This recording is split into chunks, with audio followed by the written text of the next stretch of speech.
Jamie Stroud had never meant to propose marriage to an alien vampire princess, especially not one from the notoriously formal Noctari species, whose diplomatic reputation was built on equal parts fear and respect throughout the galaxy. Yet, here he was, watching Princess Valeth Nyx's obsidian eyes widen just enough to indicate surprise, a rarity for her kind, as his translator implant projected his words across the conference chamber. "If I weren't terrified of you, I might have proposed right now."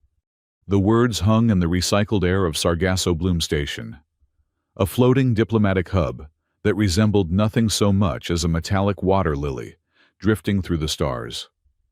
Jamie had meant it as a joke, a tiny release valve for the pressure of 16 straight hours, translating delicate trade negotiations.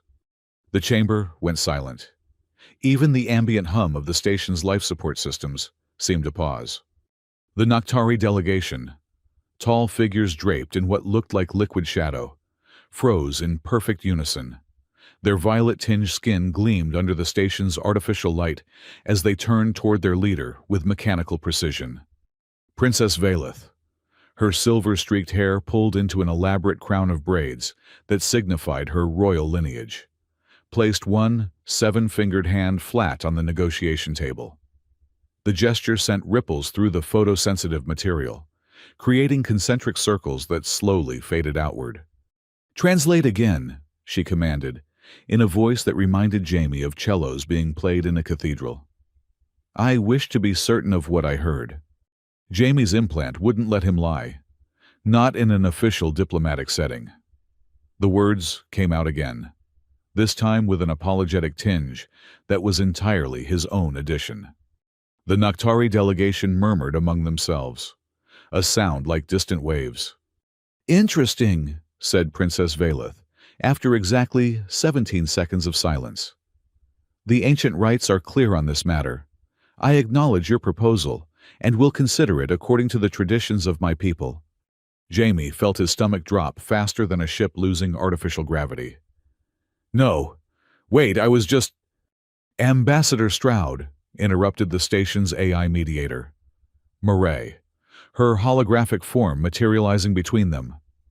"It appears a cultural misunderstanding has occurred. However, the Noctari diplomatic records have already logged this interaction as a formal proposal of union." "That's impossible," Jamie sputtered. "I was making a joke." Murray's holographic face remained placid. "Humor does not translate as an exemption in Noctari diplomatic protocol, according to subsection 437B of the Interstellar Cultural Exchange Agreement. Once recorded, such proposals cannot be invalidated without mutual consent or official arbitration." Princess Valeth's expression hadn't changed, but something in her posture suggested amusement. "I accept the situation as it stands. According to our traditions, I must now evaluate the worth of the one who seeks union with our bloodline." "I didn't seek," Jamie began. But Murray played a short, warning chord that sounded suspiciously like the opening notes of a Beethoven symphony. "The Noctari have agreed to suspend trade negotiations for 7 standard days," the AI explained. "During this time, Ambassador Stroud and Princess Valeth will engage in the traditional Noctari courtship evaluation period." "We will begin immediately," said Valeth, rising to her full height, at least 7 feet tall, with a grace that made Jamie think of predators on the hunt. Jamie swallowed hard. What had started as a throwaway joke after a marathon translation session was now, apparently, an interplanetary incident. The entire Galactic Council would hear about this. His supervisor back on Earth would definitely hear about this. "This can't be happening," he whispered to himself. Princess Valeth inclined her head slightly. "Oh, but it is, Ambassador Stroud, and I find myself intrigued by your unorthodox approach." Murray's hologram expanded, filling the room with what Jamie recognized as Mozart's Marriage of Figaro overture. The AI had a terrible sense of humor. "The diplomatic quarters on Level 7 have been prepared," Murray announced cheerfully. "According to Noctari tradition, You will share living space for the evaluation period, under neutral supervision. Whose supervision? Jamie asked weakly. Marai's hologram flickered with what might have been a smile. Mine, of course. As Princess Valeth glided toward the exit, her entourage forming a perfect crescent behind her. She paused, just long enough to look back at Jamie. Bring nothing but yourself. Ambassador, she said. Everything else will be provided. The doors sealed behind the Noctari delegation with a pneumatic hiss that sounded to Jamie like the universe laughing at him. What just happened? He asked the empty room. You proposed marriage to a vampire princess. Marai's voice replied cheerfully from a nearby speaker. And I must say, as cultural misunderstandings go, this one is quite impressive. Jamie dropped his head into his hands. What am I supposed to do now? I suggest packing light, said Marai, and perhaps reviewing Noctari marriage customs. They're quite fascinating, especially the blood rights section. Blood rights? Jamie's head snapped up. Just kidding, the AI replied, though your heart rate spike was informative. Jamie glared at the nearest camera. Not funny, Marai. On the contrary, the AI replied. Your predicament registers at 7.8 on my humor analytics scale. And besides, Ambassador, it could be worse. How could this possibly be worse? You could have accidentally proposed to a Gorvalian. Their courtship ritual involves ritual spine removal. A pause. I'm not joking about that one. Jamie sighed and stood up. 7 days. I just need to survive 7 days with a Noctari princess who thinks I've proposed marriage. That's the spirit, said Marai brightly. And then what? How do I get out of this without causing an interstellar incident? The AI's voice softened to something almost sympathetic. Sometimes, Ambassador Stroud, the path forward isn't about finding an exit strategy. Perhaps you should consider where this unexpected journey might lead. To my diplomatic career being over, most likely, Jamie muttered, gathering his translation notes. Or to somewhere far more interesting, replied Marai, filling the room with the gentle notes of Debussy's Clair de Lune as Jamie headed for the door. The diplomatic quarters on Level 7 were unlike anything Jamie had experienced in his 3 years aboard Sargasso Bloom. While most of the station favored utilitarian design, with touches of various cultural aesthetics, these quarters seemed to exist in a reality of their own. The main living area was a perfect circle, with walls that shifted between deep indigo and midnight blue, occasionally rippling with patterns that reminded Jamie of stars seen through moving water. The ceiling was a dome that displayed what appeared to be a real-time view of nearby space. Though Jamie suspected it was enhanced for aesthetic purposes, stars rarely sparkled quite so poetically in the vacuum of space. Appropriate accommodations have been provided for both human and Noctari physiology, Marai's voice announced as Jamie entered.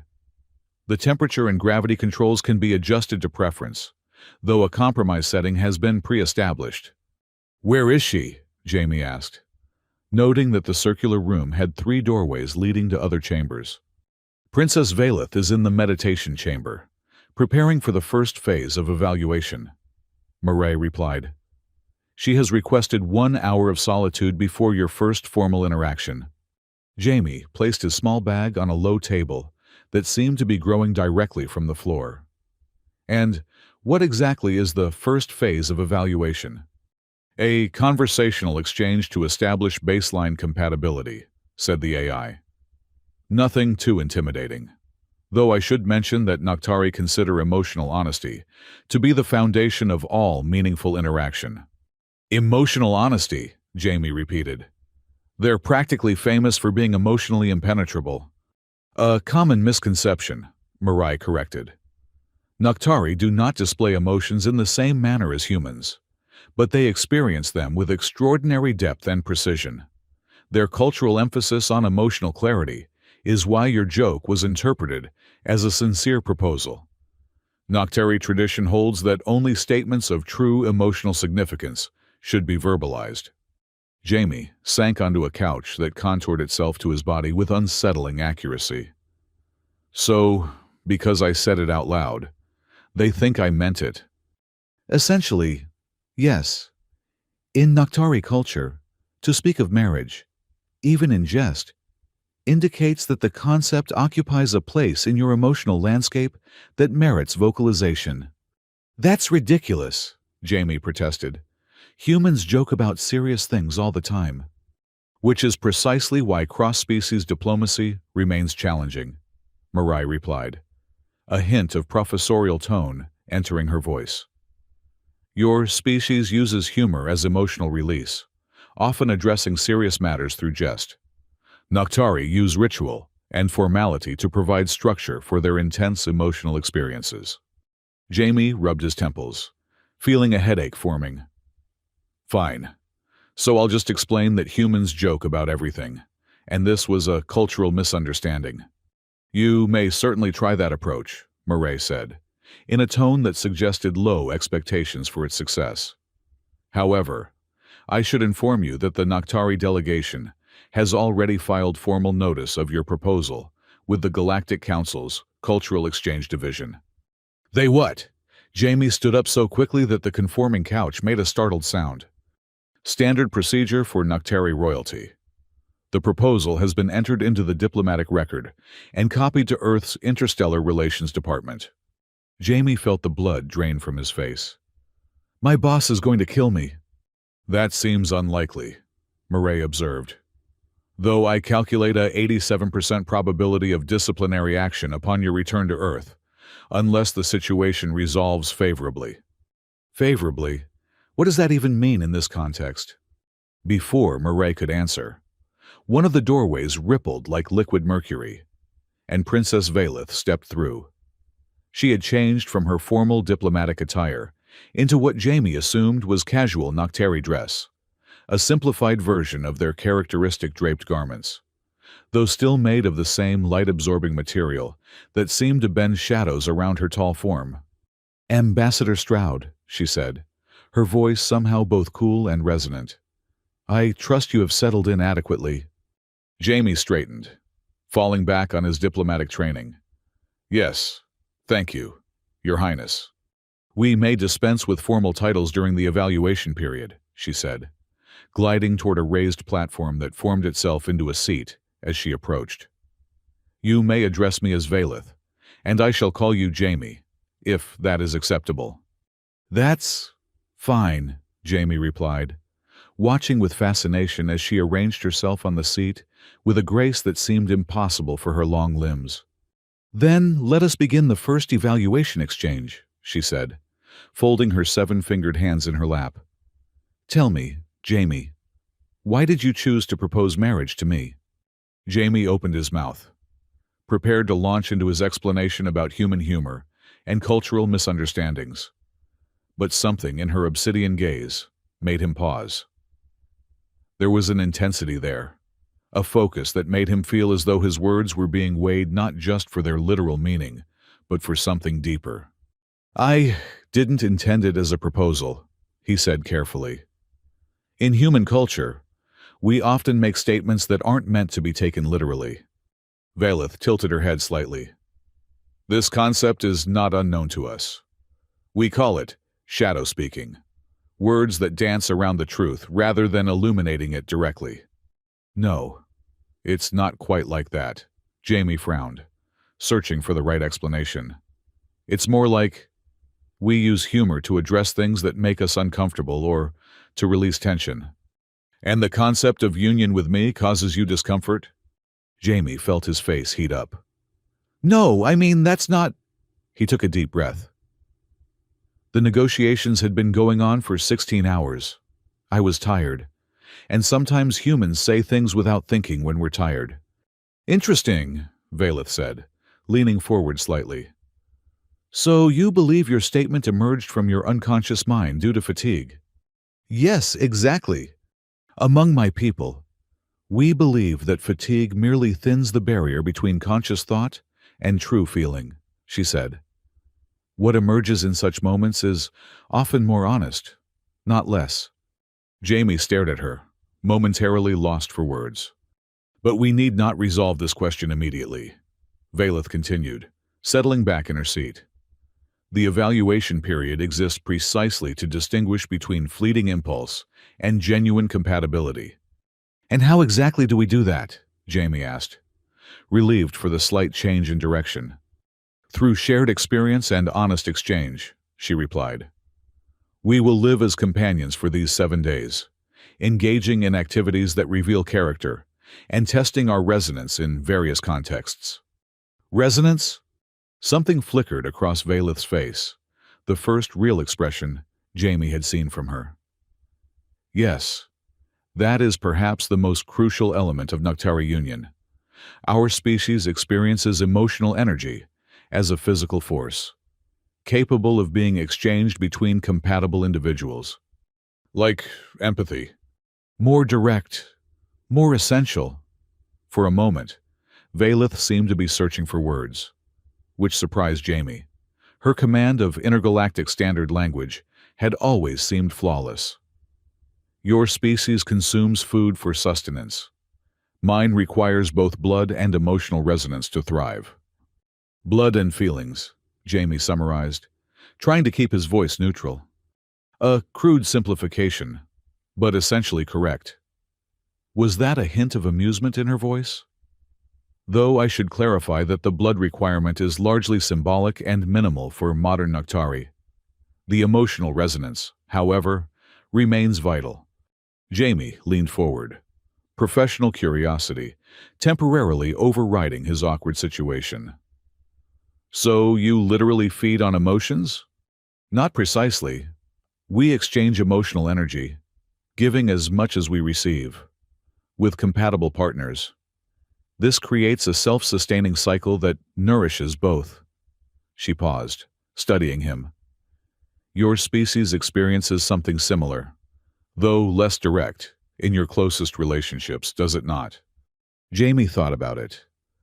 I suppose we do talk about relationships being energizing or draining. Yes, you experience it metaphorically. We experience it literally. Valeth rose with fluid grace. Now, our first shared meal has been prepared. Eating together is a universal ritual of bonding across most species. As if on cue, a section of the floor in the center of the room spiraled open, and a table rose into place, already set with an array of dishes that somehow managed to look both alien and appetizing. Murray has selected a menu compatible with both our physiologies, Valeth explained, moving toward the table. Jamie followed, wondering how he'd gone from marathon translation duty to dining with a vampire princess in the span of a few hours. Does Murray get to watch us eat too? I maintain ambient awareness throughout the quarters, Murray's voice replied from nowhere in particular. But I can modulate my presence to provide appropriate privacy. That means yes, Jamie muttered.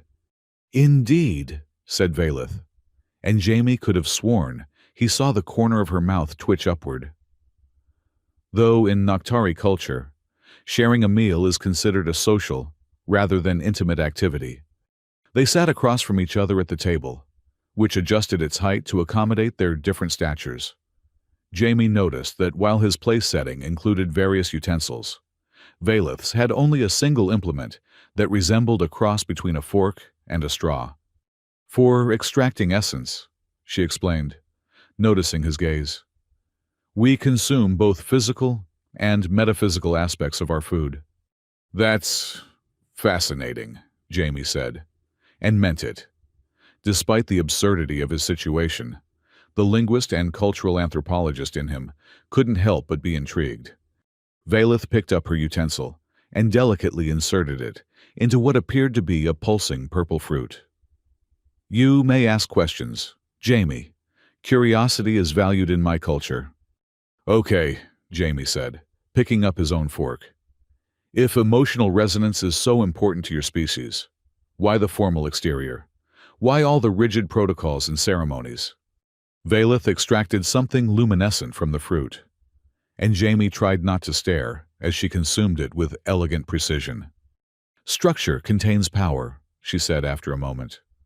The more profound the emotional capacity, the greater the need for ritual to channel it constructively. Like a riverbank guiding water? Her eyes met his, and for a moment, Jamie felt a strange sensation, as if something had brushed against his consciousness. An apt metaphor, she said. Perhaps you do have some capacity for resonance after all. Jamie wasn't sure if he'd just been complimented or insulted. Is that unusual? For humans? I mean, not unprecedented, but uncommon. Most species experience emotional energy on a spectrum of sensitivity. She gestured with her utensil. Your food grows cold. Jamie realized he'd been so fascinated by their conversation that he'd forgotten to eat. He took a bite of something that tasted surprisingly like herb-roasted chicken, though its texture was more like seafood. So, he said after swallowing, this evaluation period, what exactly are you evaluating? Compatibility, potential, the possibility of sustainable resonance. Valeth's dark eyes studied him. And you, Jamie, what will you be evaluating during our time together? The question caught him off guard. He hadn't thought of himself as doing any evaluating. He'd been thinking of the whole situation as something to endure and escape from with minimal diplomatic damage. I guess I'll be trying to understand your culture better, he said finally. And maybe figuring out how to avoid interstellar incidents in the future. Something that might have been disappointment flickered across Valeth's features. There, and gone so quickly that Jamie wasn't sure he'd seen it at all. A practical approach, she said, her voice perfectly even, though limited in scope. The meal continued with conversation about less personal topics, the architecture of Sargasso bloom, the various species currently represented at the diplomatic summit, the challenges of translation across fundamentally different cognitive frameworks. Jamie found himself relaxing despite the bizarre circumstances, falling into the familiar rhythms of cultural exchange that had drawn him to xenolinguistics in the first place. It wasn't until they'd finished eating and the table had receded back into the floor that Jamie realized he'd actually enjoyed himself. Valeth was intelligent, insightful, and possessed of a subtle wit that emerged in unexpected moments. If this had been a normal diplomatic dinner, he would have considered it a success. But it wasn't normal. It was the first night of a 7-day evaluation period, resulting from his accidental proposal to an alien princess. The hour grows late by station time, Valeth said, rising from her seat. Noctari require less rest than humans. But I understand your species needs regular sleep cycles. Yeah, unfortunately we can't just run on blood and feelings, Jamie said, then immediately regretted the flippant comment. But Valeth merely inclined her head. A physiological difference, not a deficiency. Your sleeping chamber has been prepared with appropriate environmental controls. She gestured toward one of the doorways. I will engage in meditative restoration in the adjacent chamber. We shall resume our evaluation in the morning cycle. Right, evaluation, Jamie nodded, suddenly awkward again as the reality of their situation reasserted itself. Good night, then, Valeth. Rest well.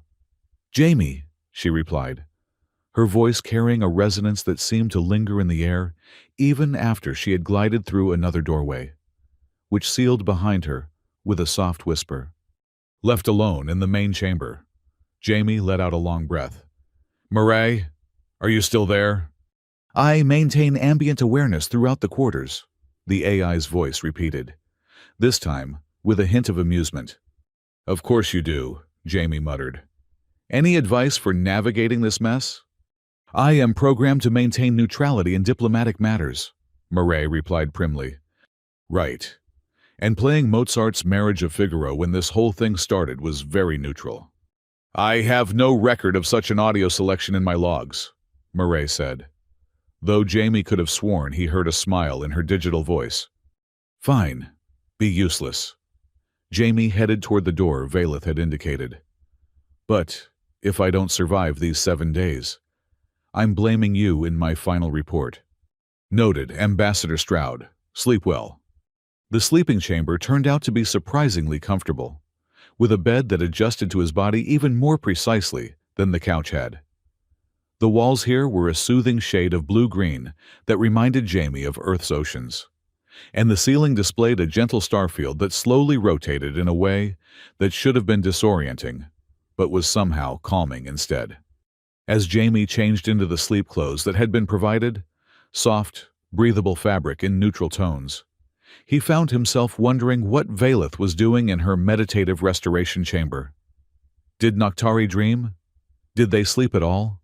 Or was their rest period something entirely different? These were the kinds of questions that had drawn him to xenolinguistics and diplomatic service in the first place, the endless fascination of truly alien minds and cultures. If he hadn't been so tired, he might have stayed up making notes for a comparative study. Instead, he climbed into the bed, which molded itself around him with perfect support, and tried to process the day's events.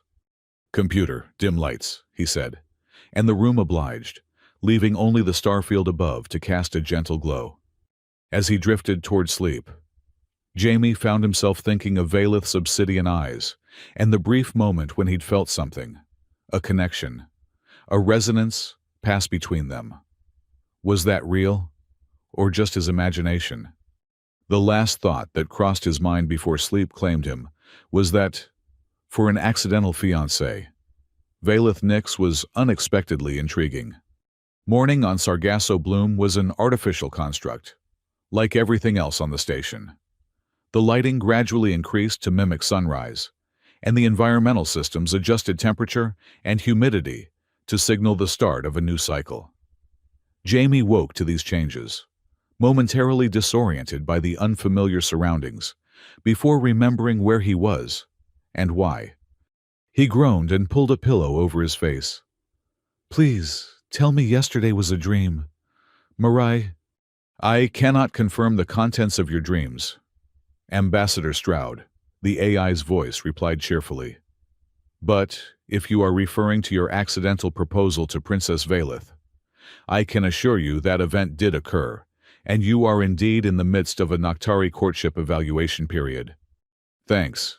Very helpful," Jamie muttered through the pillow. "You're welcome. Princess Valeth has requested to inform you that the morning meal will be served in 30 minutes, and that afterward, the second phase of evaluation will commence." Jamie removed the pillow and sat up. "What's the second phase?" "Shared activity in a neutral environment, I believe," Murray replied. "Though the specific nature of the activity is traditionally chosen by the evaluating partner, meaning Valeth gets to pick what we do." "Correct." Jamie sighed and swung his legs over the edge of the bed. "Any hints about what she's chosen?"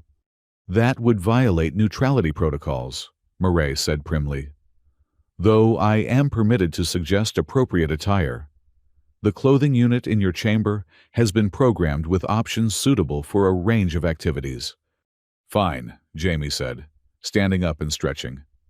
"Let's see what vampire princess courtship attire looks like."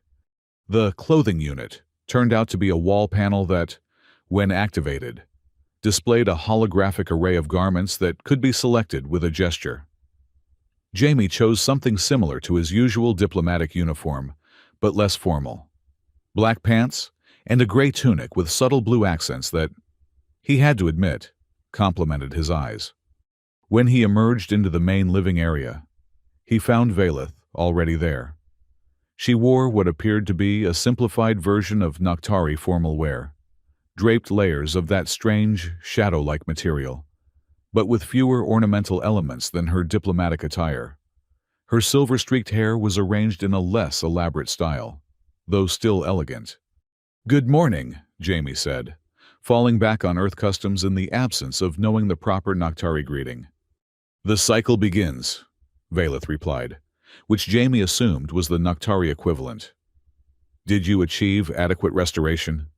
"I slept well, thanks," Jamie said, moving toward the center of the room where, once again, a table was rising from the floor. "And you? Did you meditate well?" Something that might have been amusement flickered in Valeth's eyes. "My restoration was satisfactory," Yes. The breakfast spread was as diverse as dinner had been, with options clearly labeled for human and Noctari consumption. Jamie was pleased to find something that resembled coffee among his choices. "After we have eaten," Valeth said as they took their seats, "we will proceed to the hydroponics level for the second evaluation activity." Hydroponics? Jamie hadn't expected that. "We're going to look at plants? We will engage with living organisms that are neither human nor Noctari," Valeth explained. "Neutral territory, as it were. The manner in which one interacts with other life forms can be revealing." Jamie nodded, taking a sip of the coffee-like beverage, which tasted better than he'd expected. "Makes sense. On Earth, some people say you can judge a person's character by how they treat servers in restaurants or animals." "A similar principle," Valeth agreed.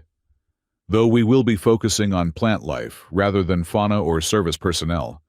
"I didn't know Noctari had a special connection to plants," Jamie said, curious despite himself.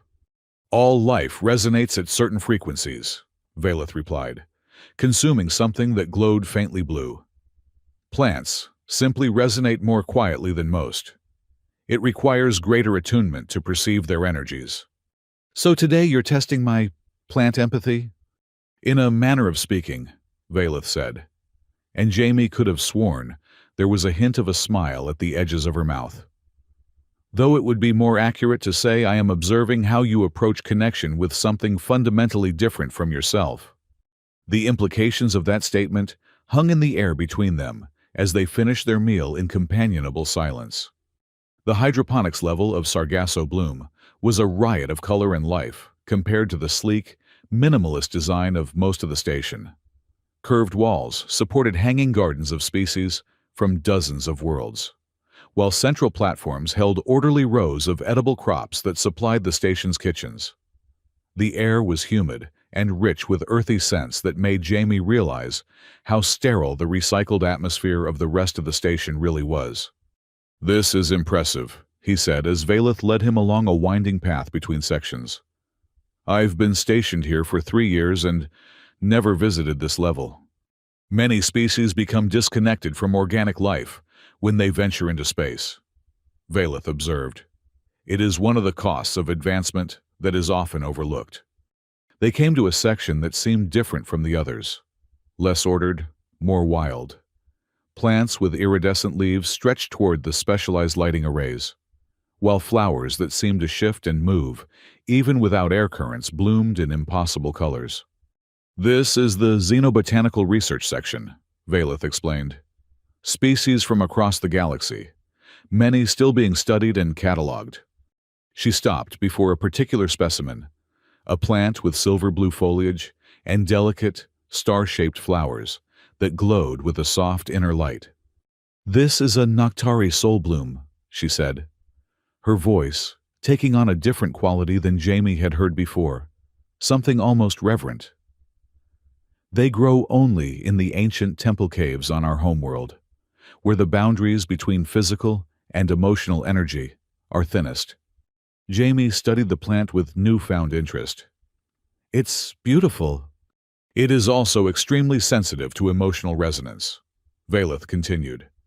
"In the presence of compatible energies, it displays certain characteristics." As if on cue, one of the glowing flowers turned slightly in their direction, like a curious face looking up. "Did it just move?" Jamie asked, leaning closer. "It responds to attention," Valeth confirmed, "particularly to emotional states that align with its own resonant frequency." "Plants have emotional states?" "Not as you understand them," Valeth said. "But, yes, in a fundamental sense. All living things exist on a spectrum of awareness, with different types of consciousness expressing themselves in different ways." Jamie watched, fascinated, as another flower seemed to bend toward them. "What's it responding to right now?" "Curiosity," Valeth said. "Both yours and mine." She reached out one 7-fingered hand, not quite touching the plant but hovering near it. The flowers nearest her hand began to pulse with a slightly brighter light. "The soul bloom shares a deep connection with my species," she explained. We evolved together over millions of years, each influencing the other's development. In ancient times, it was believed that the flowers contained the spirits of our ancestors, guiding us from beyond. "Do you believe that?" Jamie asked, genuinely curious. Valeth considered the question. "I believe that consciousness takes many forms, and that the boundaries we perceive between different types of beings are often arbitrary. Whether the connection is spiritual or merely biological is perhaps less important than the fact that the connection exists." Jamie nodded, finding himself unexpectedly moved by her answer. It was the most personal thing he'd heard her say since this strange situation began. "Would you like to try?" Valeth asked, gesturing toward the plant. "Try what?" "Connecting with it," she said. "Hold your hand near, but not touching, and focus your attention on the flowers." Feeling slightly self-conscious but curious, Jamie extended his hand as Valeth had done. For several seconds, nothing happened, and he felt a twinge of disappointment. "It helps to clear your mind of expectations," Valeth suggested, her voice softer than usual. "Simply be present with it." Jamie took a deep breath and tried to empty his mind of the chattering thoughts about his diplomatic predicament, about how bizarre this situation was, about what his colleagues would say if they could see him now. He focused instead on the delicate beauty of the plant, the gentle glow of its flowers, the subtle patterns in its silver-blue leaves. Slowly, almost imperceptibly at first, the flower nearest his hand began to brighten. The glow intensified, spreading to adjacent blooms, until several flowers were pulsing with a luminescence that seemed to match the rhythm of his heartbeat. "It's responding," he whispered, afraid that speaking too loudly might break the connection. "Yes," Valeth said, and there was something in her voice that made Jamie look up. She was watching him with an intensity that made his breath catch. "It finds your energy compatible."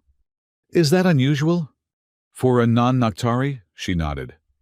"Quite rare. The soul bloom typically responds only to our species." Jamie looked back at the plant, where the glowing had begun to spread to even more flowers. "Maybe it's because I work with languages. Translation requires a kind of empathy, the ability to feel your way into different patterns of thought." "Perhaps," Valeth agreed. "Or perhaps there is something unique about your particular resonance." Before Jamie could ask what she meant by that, the flowers suddenly flared with a brilliant light, then settled back to their normal glow as a group of researchers entered the far end of the xenobotanical section, chatting loudly among themselves. "The moment passes," Valeth said, straightening, "but it was illuminating." Jamie wasn't sure if she meant literally or figuratively, but he nodded anyway, strangely reluctant to move away from the soul bloom. "Thank you for showing me this. It's not what I expected from a courtship evaluation." "What did you expect?" Valeth asked, as they began walking back toward the main path. Jamie considered the question. "I don't know. Something more formal. I guess tests or interviews or something." "Those approaches measure surface compatibility," Valeth said. "I am more interested in deeper resonance." As they continued their tour of the hydroponics level, Jamie found himself increasingly fascinated by Valeth's knowledge of xenobotany and her perspective on the interconnectedness of life forms.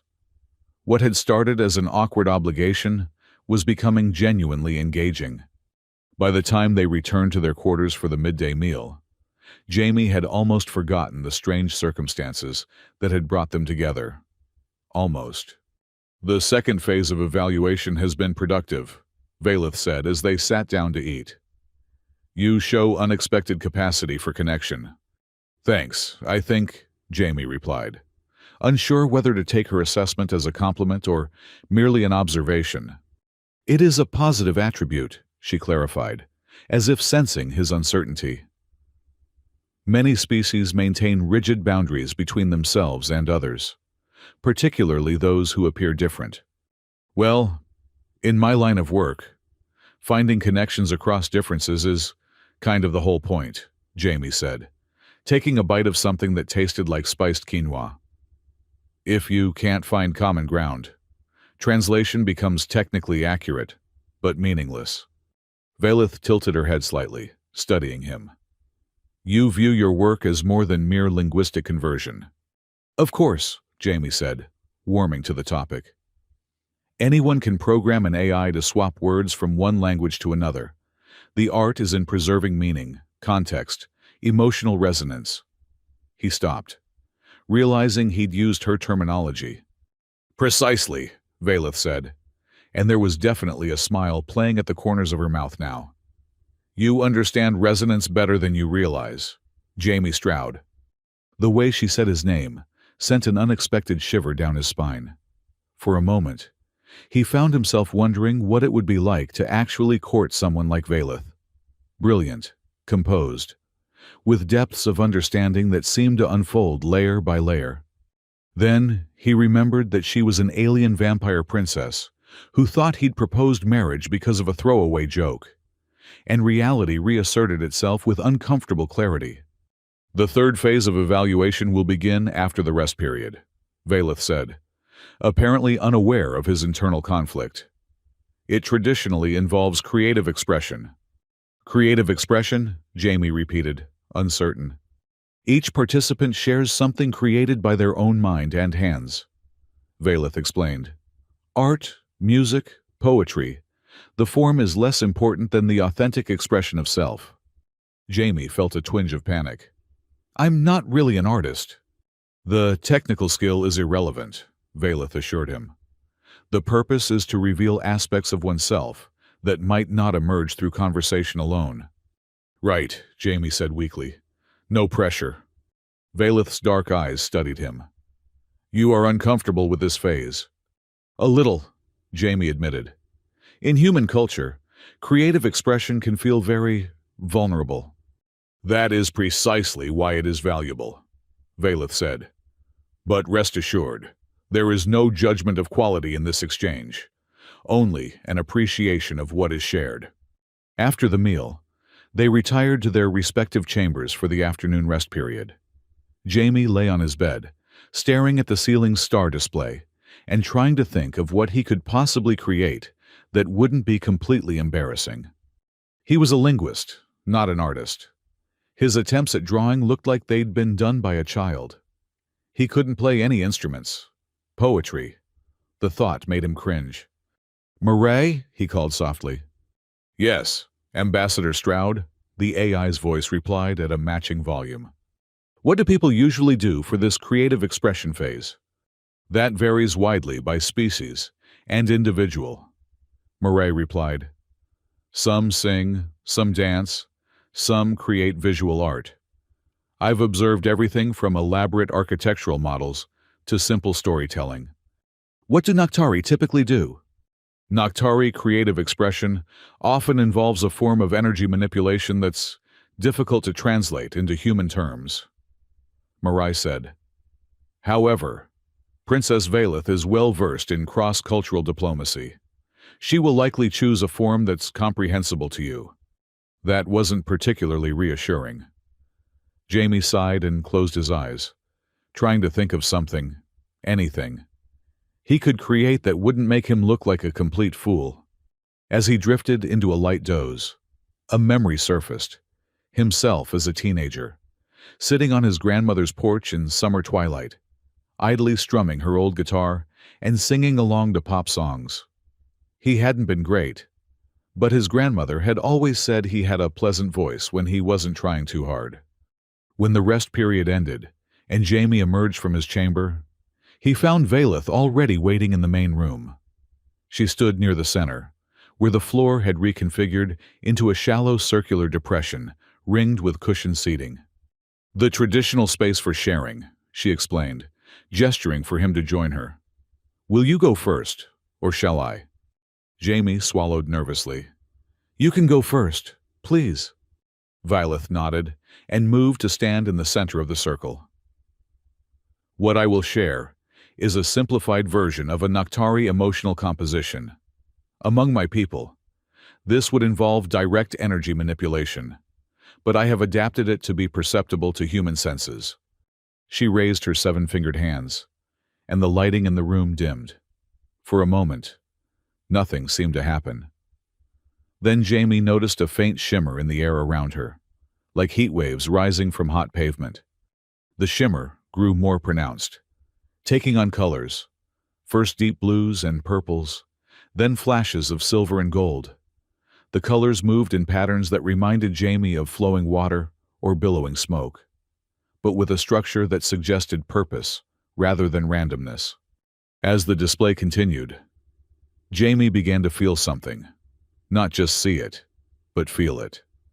A sense of longing so profound, it made his chest ache. Wonder at the vastness of space and time. The bittersweet recognition of beauty in impermanence. These weren't just abstract concepts. They were visceral sensations washing over him in waves that corresponded to the shifting patterns of light around Valeth. Somehow, she was making him feel her emotions directly.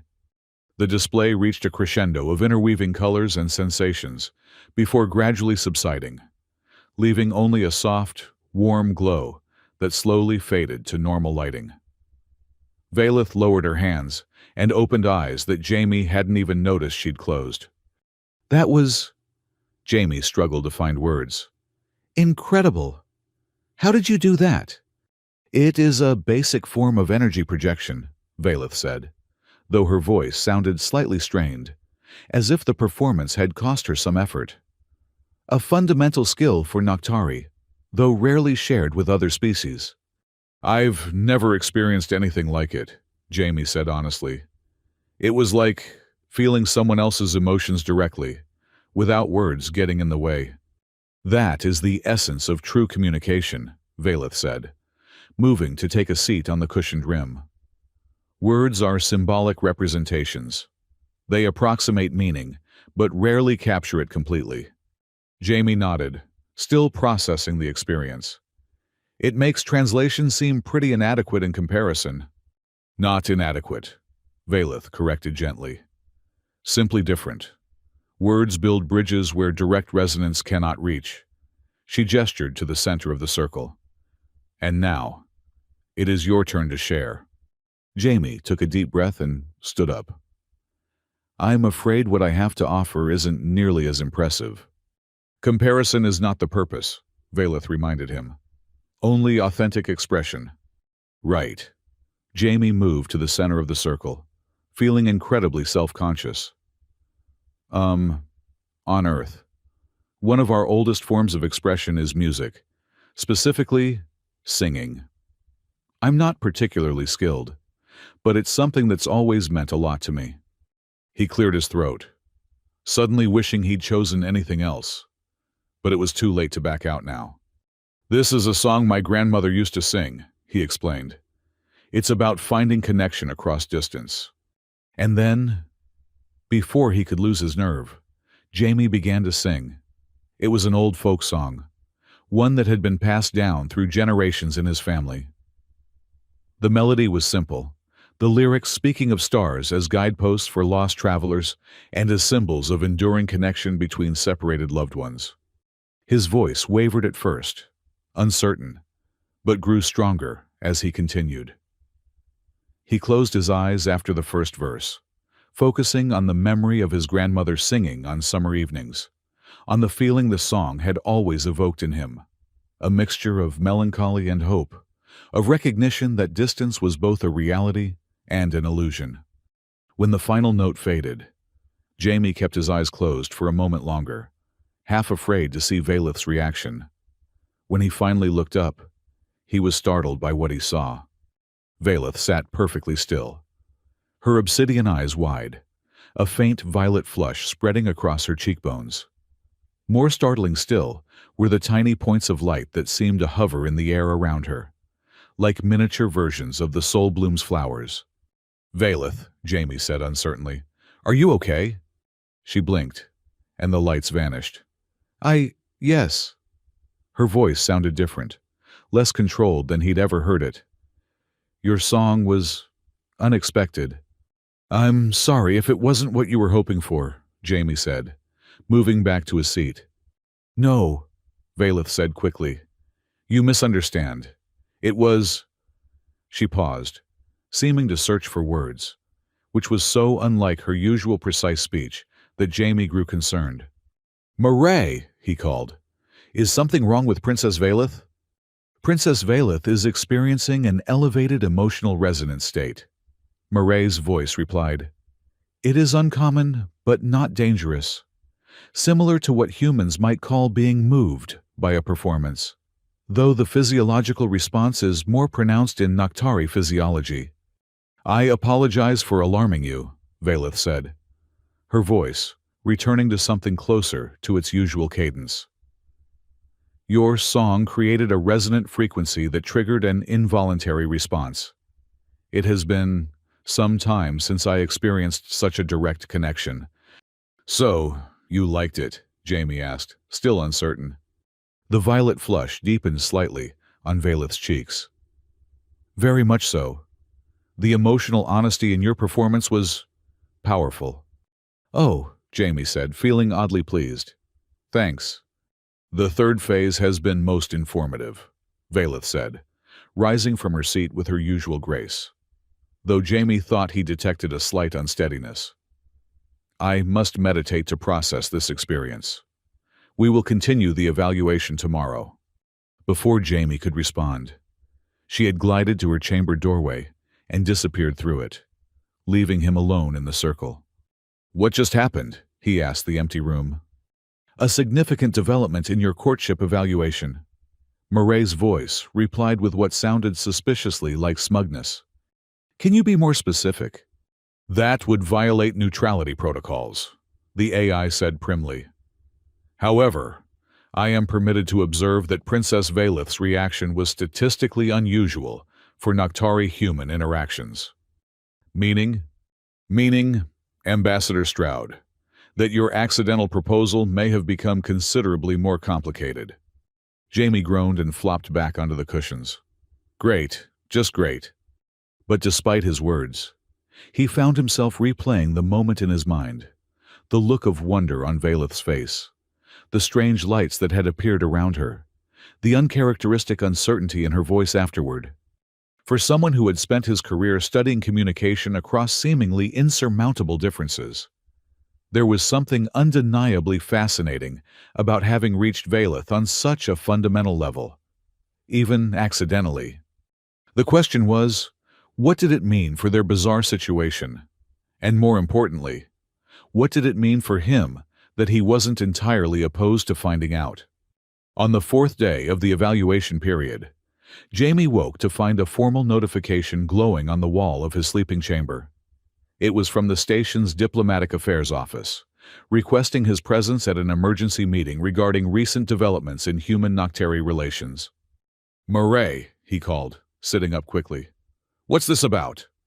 "Several representatives from the Galactic Council's Cultural Exchange Division have arrived at the station," the AI explained. "They have expressed concerns about the ongoing courtship evaluation between you and Princess Valeth." Jamie felt his stomach sink. "What kind of concerns?" "They cite Emotion Clause 92B of the Interstellar Relations Charter, which prohibits personal emotional attachments from influencing diplomatic negotiations."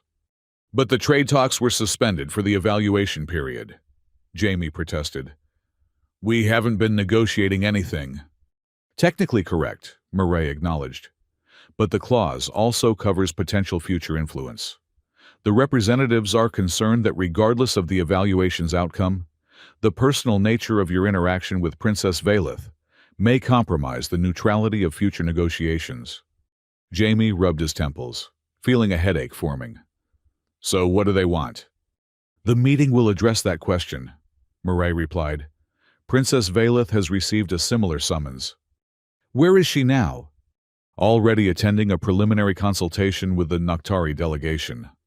Jamie sighed and swung his legs over the edge of the bed. "When is this meeting?" "In 1 hour. Appropriate attire has been highlighted in the clothing unit." The indicated outfit was Jamie's most formal diplomatic uniform, which didn't bode well for the nature of the meeting.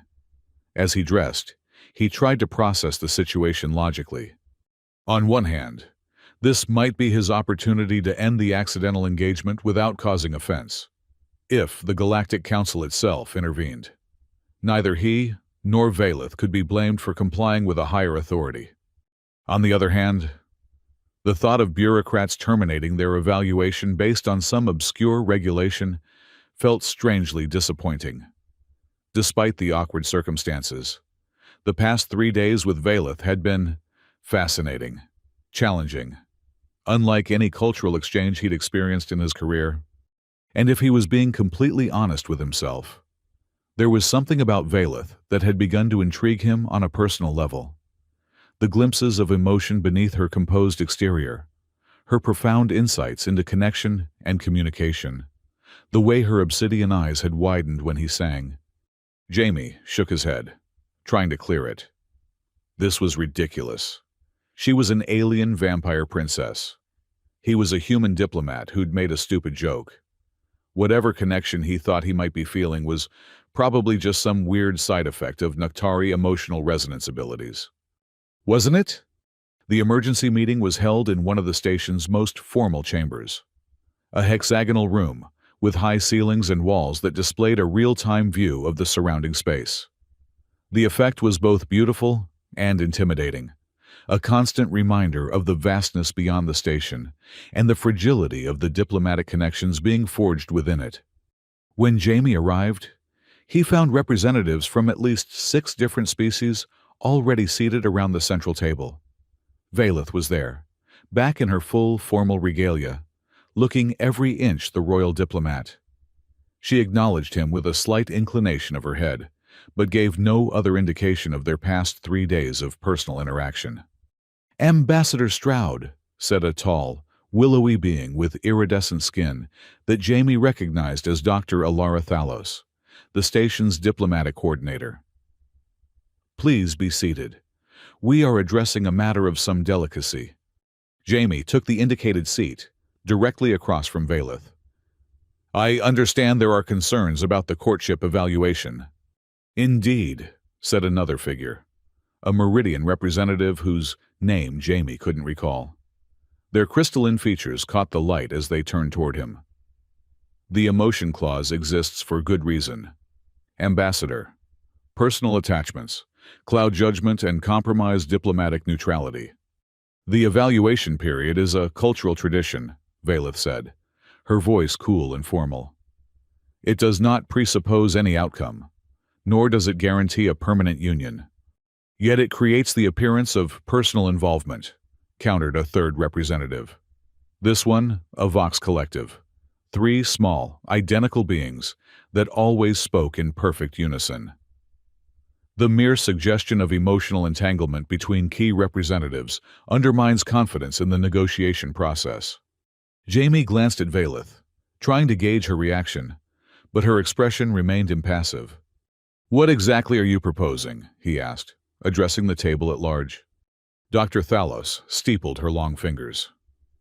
"The Cultural Exchange Division recommends immediate termination of the evaluation period.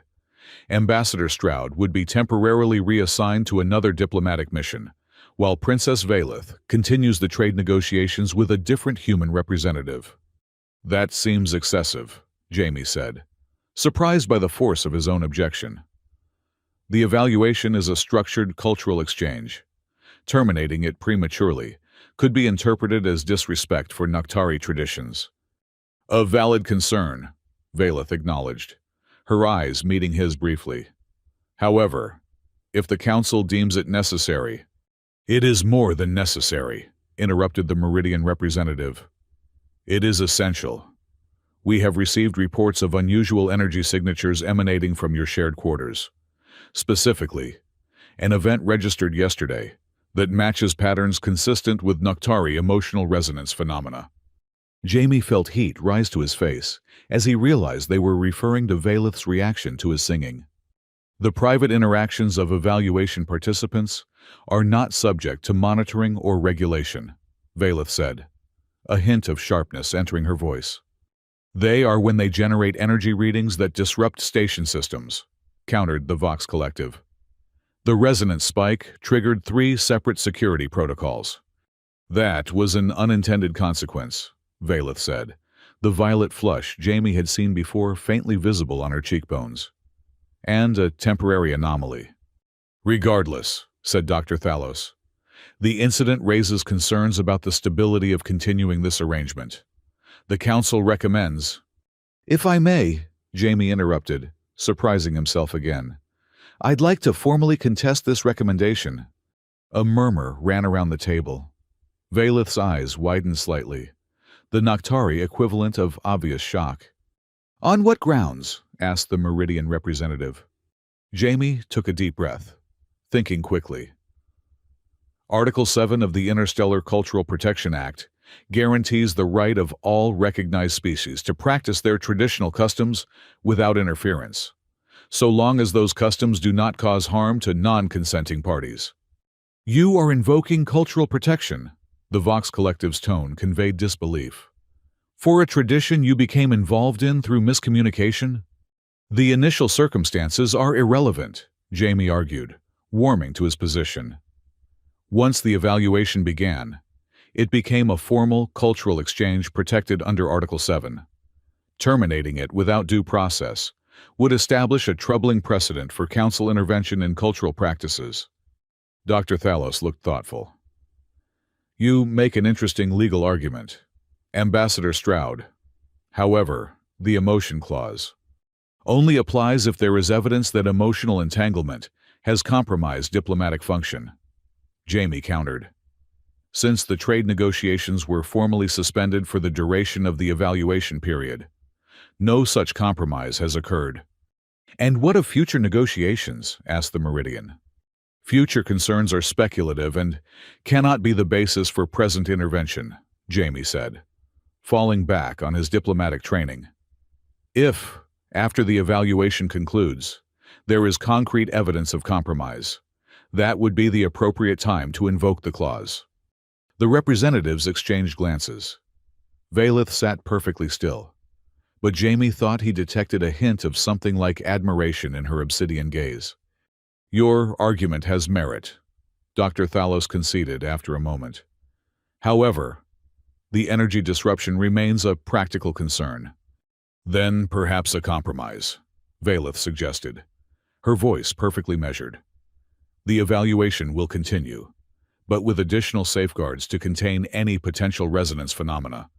What kind of safeguards? Asked the Vox Collective. Noctari resonance dampeners can be installed in our quarters, Valeth said. They will ensure that any energy fluctuations remain contained without interfering with the evaluation process itself. Dr. Thalos considered this. That could be acceptable, provided the dampeners are monitored by neutral parties. Of course, Valeth agreed smoothly. And, added the Meridian representative, we will require daily reports on the progress of the evaluation to ensure transparency. Jamie fought to keep his expression neutral. The idea of filing daily reports about his personal interactions with Valeth was awkward at best, but it seemed a small price to pay for continuing the evaluation, which, he realized with some surprise, he genuinely wanted to do. That can be arranged, he said. Will that satisfy the Council's concerns? After some further discussion and minor adjustments to the terms, the representatives finally agreed to allow the evaluation to continue under the enhanced monitoring conditions. As the meeting concluded, Jamie caught Valeth's eye across the table. Thank you for your advocacy, Ambassador Stroud, she said formally. But there was something in her tone that suggested more personal gratitude. It was the right thing to do, Jamie replied simply. As they left the chamber together, Valeth spoke in a lower voice that wouldn't carry to the other departing representatives. Your invocation of Article 7 was unexpected. I surprised myself, Jamie admitted, but it felt wrong to let them end this based on regulations and fears. Indeed. Valeth was silent for a moment as they walked. May I ask why you chose to contest their recommendation? It would have provided an easy resolution to our unusual situation. Jamie considered the question carefully. I guess I felt like we started something, and we should finish it properly. not let bureaucracy dictate the outcome.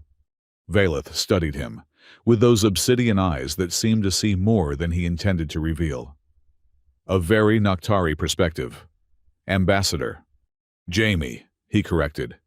If we're going to have resonance dampeners and file daily reports about our courtship evaluation, I think we can stick with first names. The corner of Valeth's mouth curved upward in the closest thing to a smile he'd seen from her in public. Jamie. Then, as they returned to their quarters, Jamie found himself wondering exactly what he'd gotten himself into by fighting to continue this strange arrangement. But watching Valeth walk beside him, her usual grace somehow more relaxed than when they'd first begun this journey, he couldn't bring himself to regret his decision. Whatever was happening between them, cultural exchange, diplomatic incident, or something else entirely, deserved the chance to reach its natural conclusion. When they arrived at their quarters, they found Mirai overseeing the installation of sleek, silver devices in each corner of the main room. The resonance dampeners are being calibrated, the AI informed them. They will activate automatically if energy levels exceed predetermined thresholds. Thank you, Mirai, Valeth said, moving to inspect one of the devices. These appear to be the latest model. Only the best for our most interesting diplomatic incident, Mirai replied with unmistakable amusement. The Cultural Exchange Division has spared no expense in their attempt to contain whatever is happening between you two. Jamie felt his face warm. Nothing is happening. We're just following through with a cultural tradition. Of course, Mirai said, in a tone that suggested she didn't believe him for a second.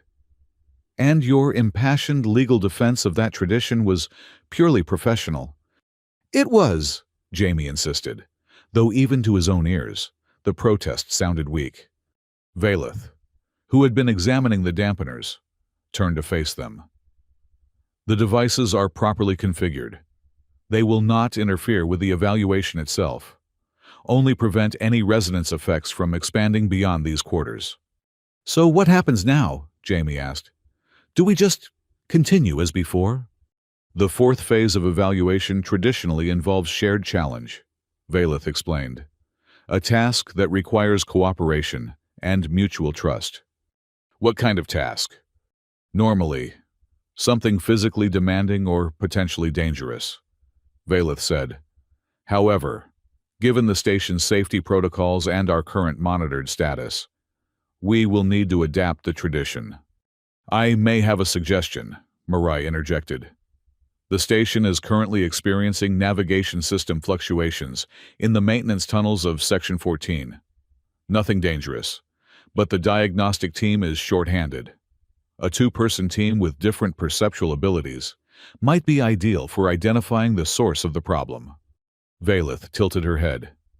Considering, Noctari visual spectrum extends beyond human range, particularly in low-light conditions, and human intuitive problem-solving is well documented.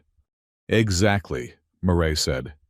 You would be performing a genuine service to the station while engaging in a task that requires complementary abilities and mutual reliance. Jamie nodded slowly. That actually sounds perfect. I concur, Valeth said. When can we begin? After your midday meal, Mirai replied. Appropriate attire and equipment will be provided. As they ate lunch, Jamie found himself curious about the traditional form of the fourth evaluation phase. So what would we be doing if we were on your homeworld? He asked Valeth. You mentioned something physically demanding or dangerous? Yes, Valeth confirmed. Typically, the pairs would be sent into the Cave of Echoes, a natural formation with unusual acoustic properties that create disorienting effects. They must find their way out together, relying on each other's strengths. That sounds intense, Jamie said, trying to imagine it. It is meant to be, Valeth said. Union between Noctari is not entered into lightly. We believe that true compatibility reveals itself most clearly under pressure. I guess humans have similar ideas, Jamie reflected. There's an old saying that you don't really know someone until you've traveled with them or gone through a crisis together. A wise observation, Valeth said. Comfortable circumstances reveal only comfortable aspects of character. After they finished eating, they changed into the provided maintenance jumpsuits, practical garments with multiple pockets and reinforced knees and elbows. Jamie's was standard issue, but Valeth's had been modified to accommodate her taller frame and different proportions. "You look different," Jamie observed as they met in the main room. It wasn't just the clothing. Valeth had also simplified her hairstyle, pulling the silver-streaked strands back into a single, practical braid. "As do you," she replied, her eyes taking in his transformed appearance. The absence of formal signifiers changes perception. "That's a diplomatic way of saying I look scruffy in a jumpsuit," Jamie said with a grin. "Not at all," Valeth countered. "I was observing that without the cultural markers of our respective positions, we appear more as individuals than as representatives." Before Jamie could respond to that unexpectedly thoughtful comment, Murray materialized between them. "Your equipment is ready," the AI announced, indicating a table that had risen from the floor, bearing various tools and devices. "You'll each need a standard diagnostic scanner, emergency beacon, and communications unit. Additionally, I've included specialized equipment based on your physiological differences." Jamie examined the gear, finding a headlamp designed for human visual ranges and a tablet with station schematics. Valeth was provided with what appeared to be a sensory enhancement band that fit around her wrist. "The navigation system fluctuations are intermittent," Murray explained, as they equipped themselves, "which has made them difficult to pinpoint. Your task is to locate the source of the disruption and, if possible, identify the cause. Repair teams will handle the actual fix once you've found the problem." "Understood," Valeth said, adjusting her wristband. "The maintenance tunnels are perfectly safe," Murray assured them. "But they are narrow in places and minimally lit to conserve energy. Some sections may require crawling rather than walking." "Great," Jamie muttered. "Cramped, dark spaces. My favorite. An opportunity to overcome discomfort through shared purpose," Valeth observed. And Jamie couldn't tell if she was teasing him or offering genuine philosophical perspective. Maybe both. Murray led them to a service elevator that took them deep into the station's infrastructure levels. Unlike the polished aesthetic design of the public and diplomatic areas, these sections were purely functional, a maze of conduits, pipes, and narrow passageways that reminded Jamie that for all its beauty, Sargasso Bloom was ultimately a machine, keeping its inhabitants alive in the vacuum of space. "This is where I leave you," Murray said, as the elevator doors opened onto a dimly lit corridor. "Follow the schematic to Section 14. Your communications units will allow you to contact me if necessary, but be aware that signal strength varies in the maintenance tunnels." "We'll be fine," Jamie said with more confidence than he felt. The corridor ahead looked like something from an old submarine, all exposed pipes and metal grating. "Indeed you will," Murray agreed. "And, may I say, you make a surprisingly complementary team." The elevator doors closed before either of them could respond to that comment. "Shall we proceed?" Valeth asked, examining the schematic on her tablet. "Lead the way," Jamie said, switching on his headlamp. The journey through the maintenance tunnels was more challenging than Jamie had anticipated. The passageways twisted and branched in complex patterns, following the organic design of the station itself. In some places, they walked comfortably side by side. In others, they had to squeeze through gaps barely wide enough for Valeth's tall frame. "These tunnels appear to mimic natural systems," Valeth observed, as they navigated a particularly winding section. "Like vascular structures in living organisms." "I was thinking the same thing," Jamie said, ducking under a low-hanging conduit.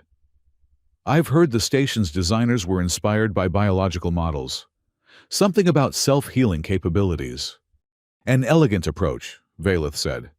"Form following function, yet informed by evolved efficiency." They continued in companionable silence for a while, each focused on navigating the increasingly complex network of tunnels. Jamie was surprised by how comfortable it felt, working alongside Valeth in this non-diplomatic context. Without the formal trappings of their respective positions, their interaction felt more natural. Two individuals with complementary skills tackling a shared challenge. As they approached Section 14, the lighting grew even dimmer, and Jamie's headlamp became their primary illumination source. "The navigation fluctuations should be detectable in this vicinity," Valeth said, consulting her tablet. "My scanner is picking up unusual energy patterns." Jamie checked his own device. "Nothing on mine yet. What are you seeing?" "Rhythmic pulses of electromagnetic energy," Valeth replied, her obsidian eyes reflecting the glow of her scanner. "Not consistent with standard systems." "Can you pinpoint the source?" Valeth turned slowly, her scanner extended. "It appears to be coming from multiple directions simultaneously, as if reflected or refracted." Jamie frowned, thinking. That could explain why the diagnostic team hasn't been able to locate it, if the signal is bouncing around these metal tunnels. "Indeed," Valeth agreed. "We need to identify the original source, not the reflections." They proceeded more carefully now, stopping at each junction to take readings. Jamie's scanner had begun picking up faint traces of the same energy pattern Valeth had detected, but the signals remained frustratingly inconsistent. "Wait," Jamie said suddenly, as a thought occurred to him. "What if we're thinking about this wrong? Instead of chasing the strongest signal, let's look for a pattern in how they're distributed." Valeth considered this. "A logical approach. If we map the relative strength at multiple points, we might be able to triangulate the origin." They split up slightly, each taking readings from different positions while staying within sight of each other. After several minutes, they compared results. "There's definitely a pattern," Jamie said, studying the combined data on his tablet. "But it's not pointing to any single location. It's more like a wave," Valeth finished for him. "The energy is propagating in waves throughout this section of the station." Jamie nodded excitedly. "Which means the source could be generating a specific frequency that's causing resonance in the navigation systems." "Resonance," Valeth repeated, giving him a look that Jamie couldn't quite interpret. "An apt observation." They continued their investigation with renewed focus, now looking for anything that might be generating the frequency they'd identified. The search led them deeper into the maintenance tunnels, to areas that seemed rarely visited, even by the station's technical staff. "This section doesn't match the schematic," Jamie said, frowning at his tablet as they entered a circular chamber with multiple conduits running through it. "An undocumented modification, perhaps," Valeth suggested, her scanner beeping more insistently. "The signal is strongest here." Jamie played his headlamp around the chamber, looking for anything unusual. The light caught something reflective in a corner, a small device attached to one of the main conduits. "There," he said, pointing. "That doesn't look like standard station equipment." They approached carefully. The device was about the size of Jamie's palm, with a crystalline structure that pulsed with a faint blue light. "This is not human technology," Valeth observed, her scanner hovering near it without touching. "Nor is it Noctari. The energy signature is unlike anything in my database." "Mine either," Jamie confirmed, checking his readings. "But it's definitely the source of our interference." Valeth studied the device with intense focus. The design suggests Etherian origin, but the energy pattern is inconsistent with their known technology. "Could it be some kind of hybrid?" Jamie suggested. "Or an experimental prototype?" "Possibly," Valeth agreed. "The question is how it came to be installed in a restricted area of the station, and for what purpose." Jamie activated his communication unit. "Murray, we've found something unusual in Section 14. Some kind of non-standard device connected to the main conduits." There was a burst of static. Then Murray's voice came through, faint but audible. "Can you describe it?" Jamie did his best to detail what they were seeing, while Valeth continued scanning the device from different angles. "Interesting," Murray's voice replied. "That section was scheduled for routine maintenance by an external contractor 3 weeks ago. It seems our mystery device may have been installed then." "It's generating a frequency that's interfering with the navigation systems," Jamie explained. "Should we remove it?" "Negative," Murray said firmly. "If it's what I suspect, improper removal could trigger security countermeasures. I'm sending a specialized team to your location. Please maintain a safe distance until they arrive." "Understood," Jamie acknowledged, then turned to Valeth. "Looks like we've found our problem, but we need to wait for the experts to handle it." Valeth nodded, but continued studying the device with evident fascination. "The design is elegant. See how the crystalline structure channels the energy in specific patterns? Almost like a living circulatory system." Jamie moved closer to get a better look, his shoulder brushing against Valeth's arm as they both leaned in. The contact was brief, but he felt a distinct tingle where their bodies had touched, like a static shock, but warmer somehow. Valeth straightened suddenly, taking a step back. "We should maintain the recommended safe distance." "Right," Jamie agreed, though he found himself oddly reluctant to move away, both from the device and from Valeth. "How long do you think until the team gets here?" "Approximately 20 minutes, based on standard response protocols," Valeth replied, her voice carefully neutral. They retreated to the entrance of the chamber, keeping the device in sight while maintaining what they hoped was a safe distance. As they waited, an awkward silence fell between them, the first since they'd begun their mission in the tunnels. "So," Jamie said finally, "would you say we passed the shared challenge phase of the evaluation?" Valeth considered the question with her characteristic thoughtfulness. "We identified the problem through complementary observation and logical deduction. We communicated effectively and supported each other's hypotheses. By traditional standards, yes, I would consider this a successful completion of the 4th phase." "Cool," Jamie said, oddly pleased by her assessment. "What comes next? Assuming the Council doesn't find another reason to try to shut us down." "The 5th phase is traditionally the most significant," Valeth said. "It involves deep resonance testing, a direct assessment of emotional and energetic compatibility." "That sounds intense," Jamie said, trying to imagine what that might entail. "How does it usually work?" "Among Noctari, it involves a direct sharing of emotional energy," Valeth explained. "A mutual opening of inner barriers that normally separate individual consciousness. It is intimate." Jamie swallowed. "And how would that work with a human?" "I don't exactly have Noctari abilities." "That remains to be seen," Valeth said, her obsidian eyes studying him with an intensity that made his skin tingle. "Your reaction to my creative expression and my response to your singing suggests some level of resonance compatibility may exist. Unprecedented, but not impossible." Before Jamie could respond, they heard the sound of approaching footsteps echoing through the tunnels. The technical team had arrived more quickly than expected.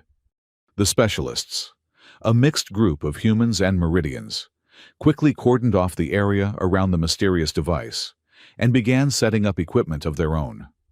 A tall human woman, who introduced herself as Chief Technical Officer Lara Chen, approached them. "Good work locating this," she said, examining their scanner readings. "It appears to be a sophisticated monitoring device, not dangerous in itself, but definitely not authorized. We'll need to document everything before removal." "Any idea who might have placed it here?" Jamie asked. "Too early to say," Chen replied.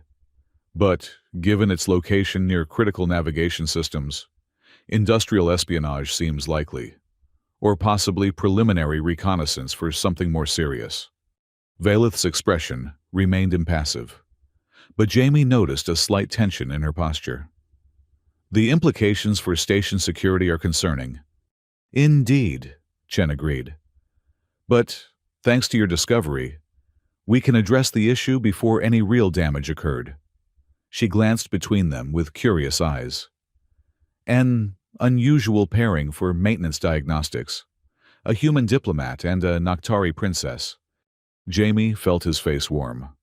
We're participating in a cultural exchange program.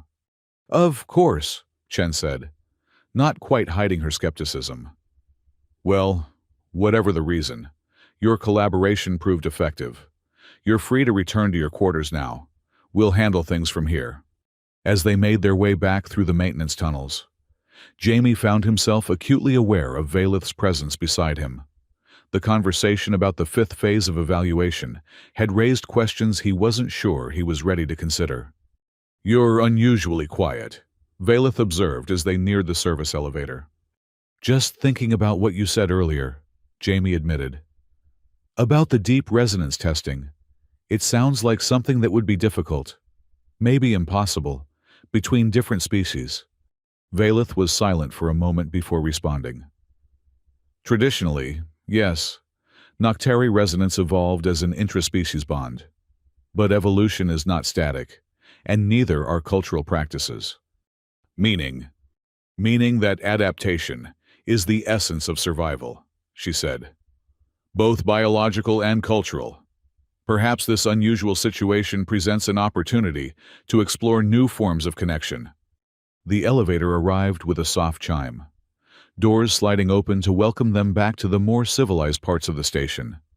As they stepped inside, Jamie found himself wondering if Valeth was speaking purely academically, or if there was something more personal behind her words.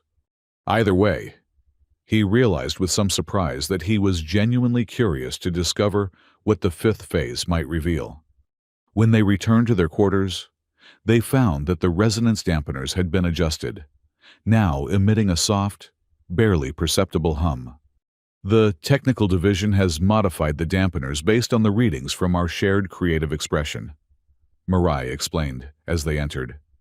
They should now be calibrated to allow normal evaluation activities while preventing any station-wide effects. Thank you, Mirai, Valeth said, removing her equipment belt and placing it on a storage shelf that extended from the wall at her approach. I trust your maintenance expedition was productive, the AI inquired, a hint of knowing amusement in her digital voice. We found the source of the navigation fluctuations, Jamie confirmed, following Valeth's example and shedding his maintenance gear. Some kind of unauthorized monitoring device.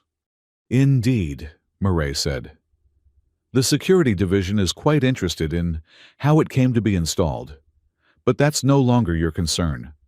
Your completion of the fourth evaluation phase has been officially logged, with commendations for effective cross-species collaboration. Commendations, Jamie repeated, surprised. From whom? The Cultural Exchange Division, Mirai replied. It seems your impassioned defense of the evaluation process, followed by your successful joint problem-solving, has shifted some opinions on the Council. Valeth tilted her head slightly. Interesting. The very representatives who sought to terminate our evaluation are now acknowledging its potential value. Bureaucratic minds are often resistant to change until presented with measurable results, Mirai observed. Your partnership has provided such results. Partnership. The word lingered in Jamie's mind as he cleaned up after their expedition. Was that what this was becoming? Something more than an accidental cultural misunderstanding or a diplomatic obligation? That evening, they shared another meal, this time discussing their experience in the maintenance tunnels and speculating about the mysterious device they'd discovered. The conversation flowed more naturally than ever before, with moments of shared humor and genuine intellectual exchange.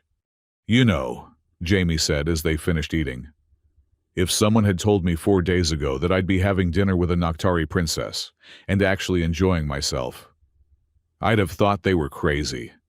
Valeth's expression softened in what Jamie had come to recognize as her version of a smile.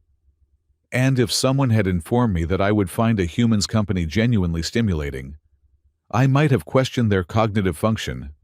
Is that a compliment? Jamie asked, grinning. An observation, Valeth replied, but the violet tinge on her cheekbones suggested something more. Later, as they prepared to retire to their respective chambers, Valeth paused at her doorway. The fifth phase traditionally begins after a period of individual reflection. I suggest we each take time tomorrow to consider what we have learned thus far, before proceeding. That sounds reasonable, Jamie agreed, though he felt a twinge of something like disappointment at the delay. Good night, Valeth. Rest well, Jamie, she replied, her voice carrying that resonant quality that seemed to linger in the air long after she had disappeared behind her door. As Jamie lay in his bed, staring at the starfield ceiling, he found himself trying to make sense of his own feelings. What had started as a diplomatic mishap, an embarrassing mistake to be managed and minimized, had evolved into something he wasn't quite ready to name. He thought about Valeth, her intelligence, her subtle humor, her profound insights into connection and communication, the way her obsidian eyes reflected starlight, the hint of violet that colored her cheeks when something moved her emotionally. This is ridiculous, he muttered to himself. She's not even human. But as he drifted toward sleep, Jamie couldn't help wondering if that distinction mattered less than he'd always assumed. The next morning, Jamie woke to find a message from Valeth displayed on his room's communication panel. She had been summoned to an urgent meeting with the Noctari delegation and would be absent for most of the day. The fifth phase evaluation would begin upon her return. Jamie felt oddly at loose ends without her presence. After 5 days of constant proximity, the quarters seemed strangely empty. He used the time to catch up on diplomatic correspondence, carefully composing the required daily report on their evaluation progress for the Cultural Exchange Division. In the official document, he kept his descriptions professional and focused on cultural exchange aspects of their interactions. What he couldn't include, were his growing personal observations. How Valeth's formal exterior had gradually given way to moments of surprising warmth. How her perspective on communication and connection had begun to change his own thinking. How the accidental proposal that had seemed a disaster less than a week ago now felt like something else entirely. A twist of fate that he was no longer certain he wanted to undo. Midway through the afternoon, Jamie was interrupted by Marai's holographic appearance in the main living area. Ambassador Stroud, your presence has been requested at an emergency council session. The AI announced. The matter concerns Princess Valeth and the ongoing evaluation. Jamie felt a spike of alarm. What's happened? I am not authorized to provide details, Marai replied. However, I can inform you that the Noctari delegation has filed a formal protest with the Galactic Council. Princess Valeth's current location is the main council chamber. Jamie didn't wait for further explanation.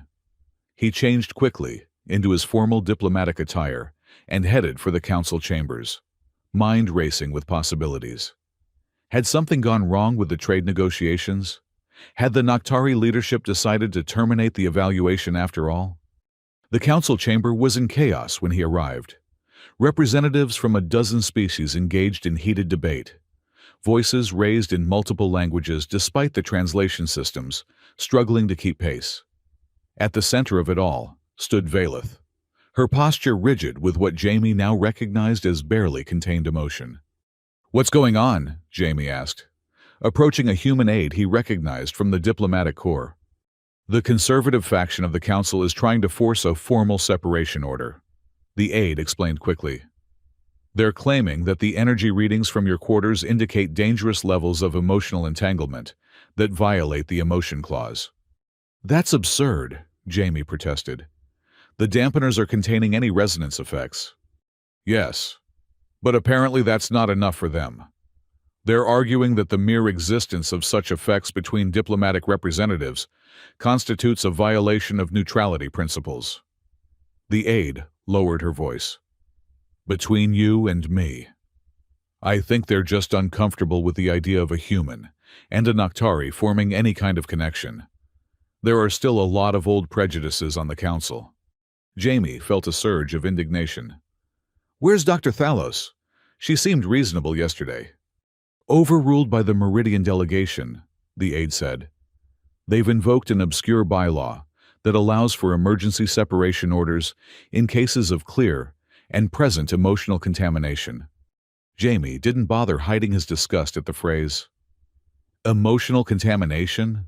That sounds like something from a century ago. "Politics often lags behind reality," the aide agreed grimly. Before they could continue, a hush fell over the chamber as the council elder, a Chronosian whose actual age was the subject of much speculation, called for order.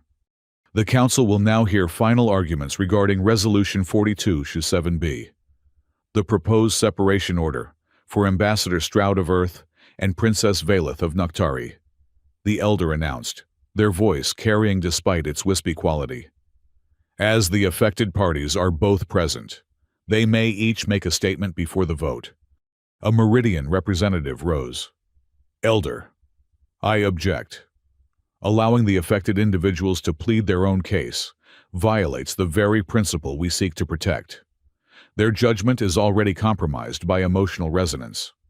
Murmurs of both agreement and disagreement rippled through the chamber.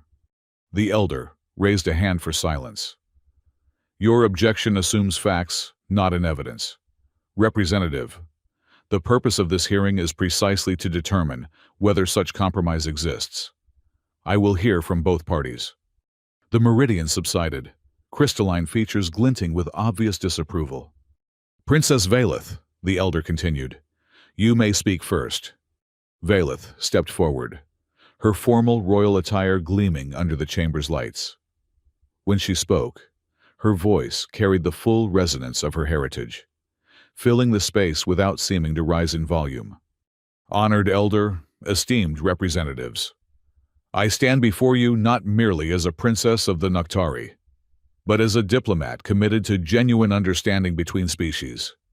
The evaluation period between Ambassador Stroud and myself began as a result of cultural misinterpretation. Yes, but it has evolved into something far more significant, a living demonstration that meaningful connection can transcend the boundaries we too often treat as immutable." She paused, her obsidian gaze sweeping the chamber. The emotion clause was established with noble intent, to prevent personal attachments from distorting diplomatic objectivity. But in its rigid application, it has become a tool for enforcing separation rather than ensuring integrity. True diplomacy requires not the absence of emotion, but the honest acknowledgement of its presence and influence. Murmurs rose again, louder this time. "The energy readings that have caused such concern are not evidence of compromise, but of compatibility. Proof that even between species as different as humans and Noctari, resonance is possible. To terminate this evaluation prematurely would be to reject not only Noctari cultural tradition, but the very possibility of deeper understanding between our peoples." As Valeth concluded, Jamie found himself moved by both her words and the quiet passion behind them. This was not the cool, formal diplomat he'd first encountered, but someone who had found a cause worth fighting for, the right to explore a connection that defied conventional expectations. "Ambassador Stroud," the elder said, turning to Jamie, "you may now address the council." Jamie stepped forward, acutely aware of the hundreds of eyes and other sensory organs trained on him. He had prepared no statement, had no idea what he would say until the words began to form. "When I accidentally proposed to Princess Valeth 6 days ago, it was because of a joke, a moment of human sarcasm that translated poorly across cultural boundaries. I thought it was the biggest diplomatic blunder of my career." He paused, gathering his thoughts. "I was wrong." Jamie looked around the chamber, meeting the gazes of various representatives. "What began as a misunderstanding has become the most profound cultural exchange of my life. Not because of formal protocols or carefully structured negotiations, but because two individuals from vastly different worlds chose to approach each other with genuine curiosity and openness. He turned slightly, catching Valeth's eye briefly before continuing. The Galactic Council exists to facilitate understanding and cooperation between species. Yet here we are, debating whether to forcibly separate two people because they might be forming a meaningful connection. What does that say about our true commitment to interspecies relations? The chamber had grown very quiet. Flirting should not be criminalized, Jamie said, surprising himself with the directness of the statement.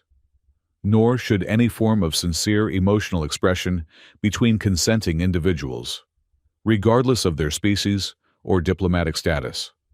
If we truly believe in the possibility of meaningful cooperation across differences, we must be willing to allow those differences to be bridged not just intellectually, but emotionally as well. He straightened, finding confidence in the truth of his own words. I move that this council not only reject the separation order, but reconsider the emotion clause itself in light of evolving understanding of cross-species relations. Let our evaluation continue to its natural conclusion, and let it stand as evidence that connection across difference is not something to fear, but to explore with courage and integrity. As Jamie finished, the chamber erupted in a cacophony of voices, some supportive, others outraged. The elder called repeatedly for order, their wispy voice nearly lost in the din. In the midst of the chaos, Valeth moved to stand beside Jamie, her presence a point of calm in the storm. A compelling argument, she said quietly, just loud enough for him to hear. Particularly the part about flirting. Despite the tension of the moment, Jamie felt a smile tug at his lips. Seemed appropriate, given how this all started. Before Valeth could respond, the chamber doors burst open, and a figure Jamie recognized as the station's chief of security strode in, followed by several officers escorting a handcuffed Meridian. Elder, representatives. I apologize for the interruption, the security chief announced, her voice cutting through the noise. But we have discovered information relevant to these proceedings. The elder gestured for silence. Speak, Chief Navarro. The unauthorized monitoring device discovered yesterday by Ambassador Stroud and Princess Valeth has been traced to this individual, she said, indicating the handcuffed Meridian.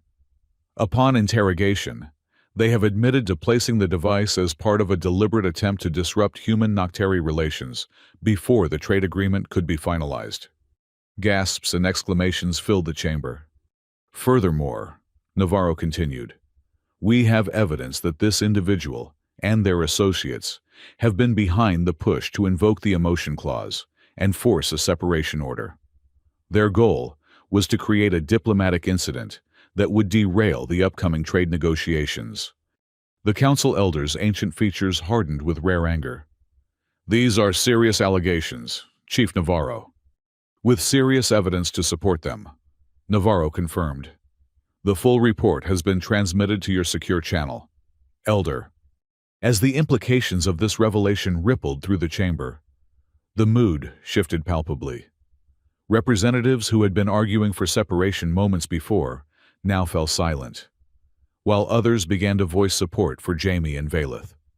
The elder conferred briefly with several senior representatives before addressing the chamber again. In light of this new information, the vote on Resolution 42-7B is suspended indefinitely. Furthermore, I am ordering a full review of the circumstances surrounding this case, including the application and interpretation of the emotion clause. The elder's gaze settled on Jamie and Valeth. The evaluation period will continue without further interference, and I would personally like to commend both Ambassador Stroud and Princess Valeth for their service to this station in uncovering the monitoring device, which might otherwise have caused significant harm. With that declaration, the emergency session was adjourned. As representatives filed out of the chamber, many now regarding Jamie and Valeth with new interest and respect, the two found themselves momentarily alone in the eye of the departing storm. Well, Jamie said, still processing everything that had happened. That was unexpected. Indeed, Valeth agreed. though perhaps not entirely surprising. The monitoring device did seem suspiciously placed. And convenient timing for us, Jamie observed. Almost like something out of a story. The villains revealed just in time to save the day. Valeth's expression softened into what Jamie now recognized as her version of amusement. Reality often contains elements that would seem contrived in fiction. As they left the council chamber together, Jamie found himself wondering about the path that had led them here. From an accidental proposal to standing side by side before the Galactic Council, defending their right to explore whatever was developing between them. "You spoke well," Valeth said as they walked. "Your argument was both logical and passionate." "So did you," Jamie replied. "I was impressed by your willingness to challenge the Council's assumptions." They continued in companionable silence for a moment before Valeth spoke again. "Your statement about flirting not being criminalized, was that intended as humor?" "Partly," Jamie admitted, "but also partly serious. The whole situation started because I made a joke that crossed cultural boundaries. But that doesn't mean the connection that followed isn't real." Valeth considered this. "In Noctari culture, we have a concept called truth in jest, the idea that humor often reveals what formal speech conceals." "We have something similar," Jamie said. "Many a truth is spoken in jest." "Perhaps, then," Valeth suggested, her voice taking on a quality Jamie hadn't heard before. "Your initial flirtation contained a kernel of truth that neither of us recognized at the time." The implication hung in the air between them as they returned to their shared quarters, both aware that the fifth phase of evaluation, the deep resonance testing, still awaited them. And after the events of the day, it carried new significance for them both. That evening, their quarters seemed different somehow, the same space, but charged with a new awareness. The resonance dampeners hummed softly in the corners, but Jamie wondered if any technology could truly contain what was building between them. "The fifth phase traditionally begins at twilight," Valeth explained, as the station's lighting cycle began to dim, simulating evening. "A time of transition between states, symbolizing the transition from individual to shared consciousness." The main living area had transformed while they were away. The circular depression in the center, now filled with what appeared to be cushions, made from the same shadow-like material as Noctari clothing. Small, floating lights hovered at various heights around the circle, creating an atmosphere that reminded Jamie of ancient Earth rituals. "It's beautiful," he said, taking in the transformed space. "Marai assisted with the arrangements," Valeth acknowledged, "though I provided the specifications." Jamie noticed that Valeth had changed from her formal council attire into something simpler, draped layers in deep indigo that seemed to flow around her tall form like water. Her silver-streaked hair was loose, falling past her shoulders in a way that softened her usual regal appearance. "Should I change?" Jamie asked, suddenly aware that he was still in his formal diplomatic uniform. "If you wish to be more comfortable," Valeth said. "The resonance process can be intense. Restrictive clothing is not recommended." Jamie felt his face warm slightly at the implications, but nodded and retreated to his chamber. He changed into the most comfortable clothing he could find, soft pants and a loose tunic in muted blue tones that somehow complemented Valeth's indigo. When he returned, Valeth was seated in the center of the cushioned circle, her long limbs folded in a position of meditative readiness. "Before we begin," she said as Jamie approached, "I must explain what to expect. Normally, this phase would involve a direct sharing of emotional energy between Noctari, a deliberate lowering of the barriers that usually contain our resonance capabilities." "And with a human?" Jamie asked, settling onto the cushions across from her. "Unknown," Valeth admitted. "There are no records of a full resonance bond being attempted between a Noctari and a human. However, our previous interactions, particularly your song and my response to it, suggest some degree of compatibility exists." Jamie nodded, remembering the lights that had appeared around Valeth when he sang. So, what do we do? We begin with physical proximity and controlled breathing, Valeth explained. Then progress to guided focus on emotional states. If resonance begins to develop, you may experience unusual sensations, visual or auditory impressions not tied to physical stimuli, emotional echoes that feel both familiar and foreign, perhaps even glimpses of memory or thought not your own. That sounds intimate, Jamie said, echoing her earlier description. It is, Valeth confirmed, her obsidian eyes meeting his directly. Which is why I must ask, are you certain you wish to proceed? There is no obligation to complete this phase. We could declare the evaluation inconclusive and part as diplomatic colleagues, with no loss of status or respect. Jamie considered the question seriously. This was his chance to back away, to return to the comfortable boundaries of professional diplomacy. The safer choice, certainly. The more predictable path. And yet, I want to proceed, he said, surprising himself with the certainty in his voice. Whatever happens, I think we owe it to ourselves to see this through. Something flickered in Valeth's eyes. Relief? Anticipation? Then we shall begin. Move closer, until our knees are touching. Jamie shifted forward on the cushions until his knees made contact with Valeth's. Even through the fabric of their clothing, he felt that same warm tingle he'd experienced in the maintenance tunnels when their arms had brushed.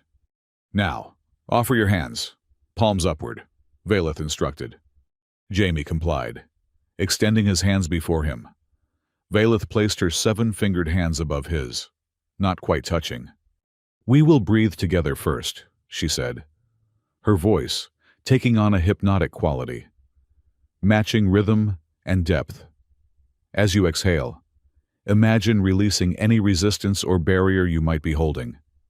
As you inhale, visualize drawing in light and energy.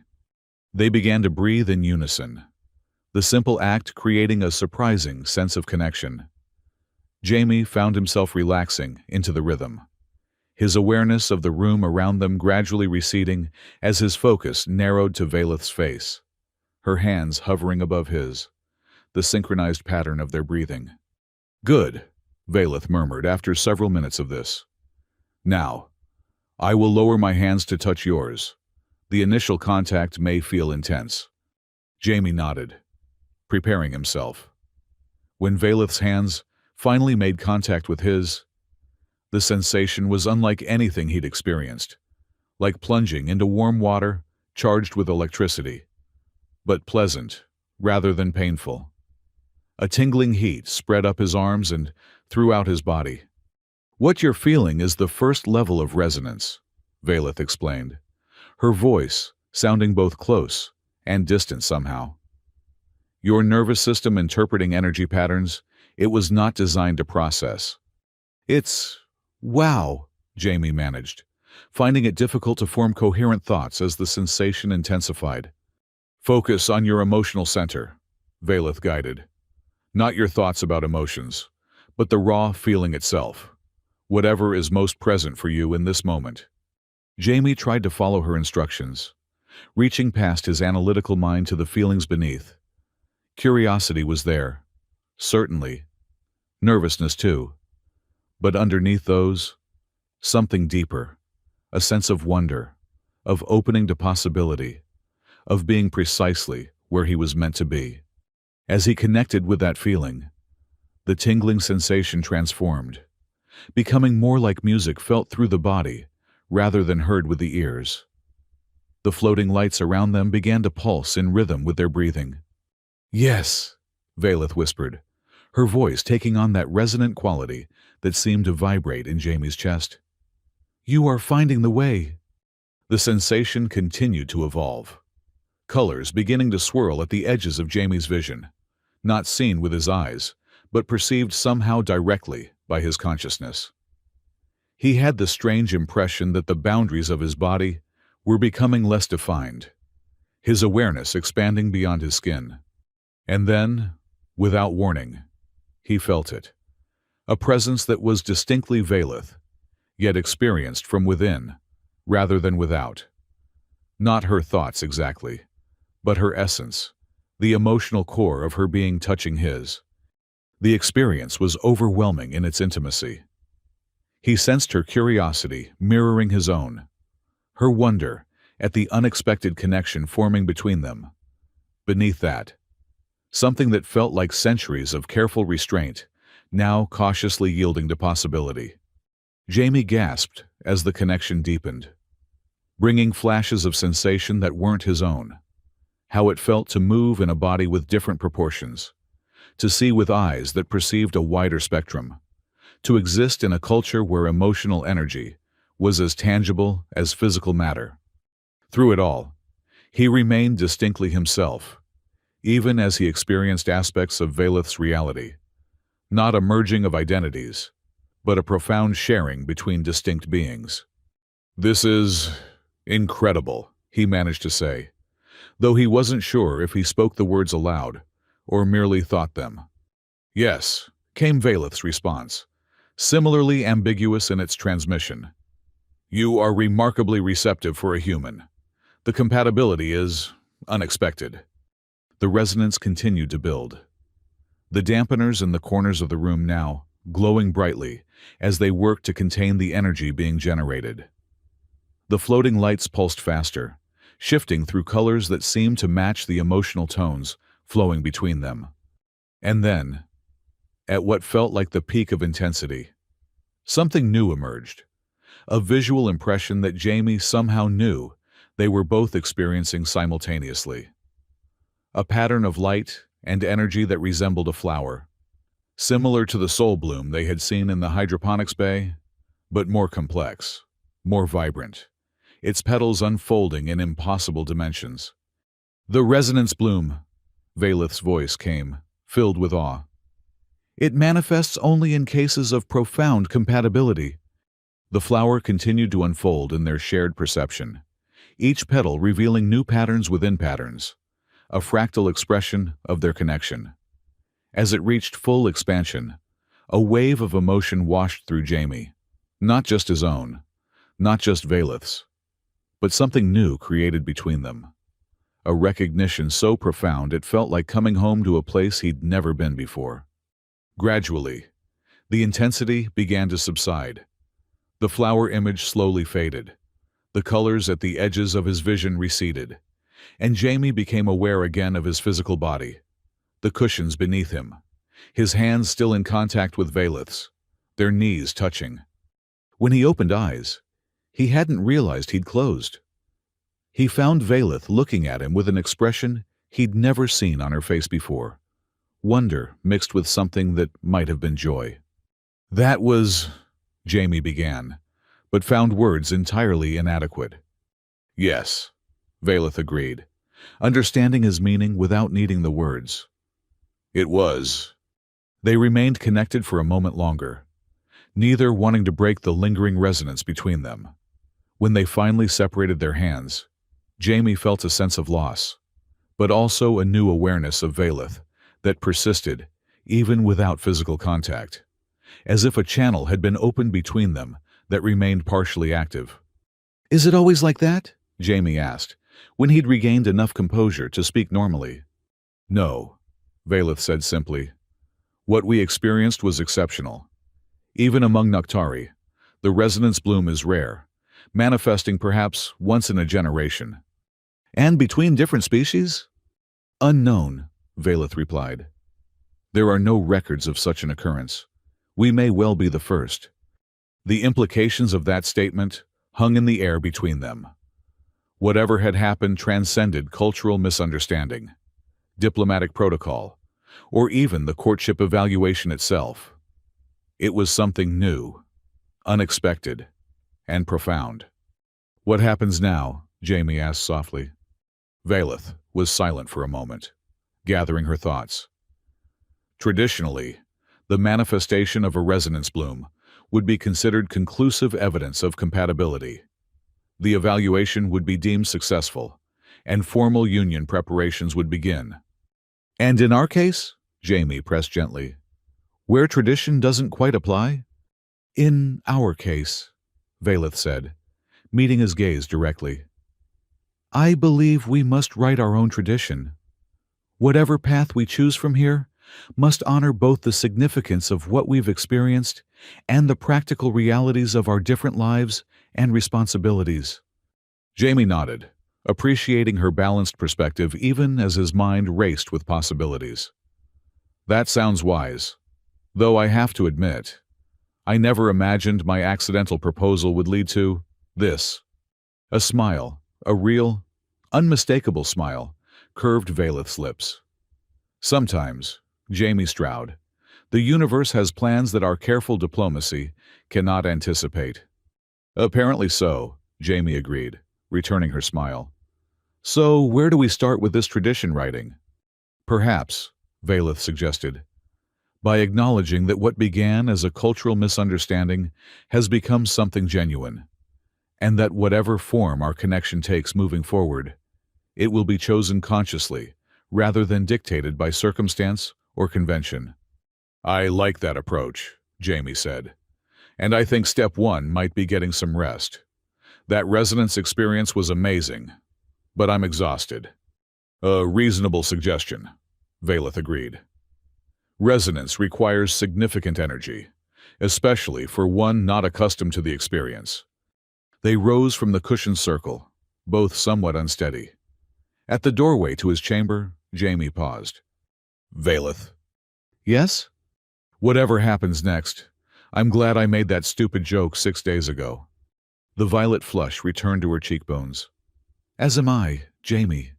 As am I. The final day of the evaluation period dawned with a sense of anticipation. Jamie woke feeling different, more aware of his own emotional states, and with a lingering sense of Valeth's presence, even though she was in her separate chamber. When they met for the morning meal, there was a new ease between them, the resonance experience having created a foundation of understanding that transcended words. The evaluation period officially concludes today, Valeth said as they ate. We must prepare a formal report for the Cultural Exchange Division. What exactly do we tell them? Jamie asked. That we experienced a cross-species resonance bloom that's apparently unprecedented in galactic history? Perhaps a slightly more diplomatic phrasing, Valeth suggested, amusement in her voice. But essentially, yes, the truth, however unexpected. They spent the morning drafting the report together, finding a balance between technical accuracy and respect for the personal nature of their experience.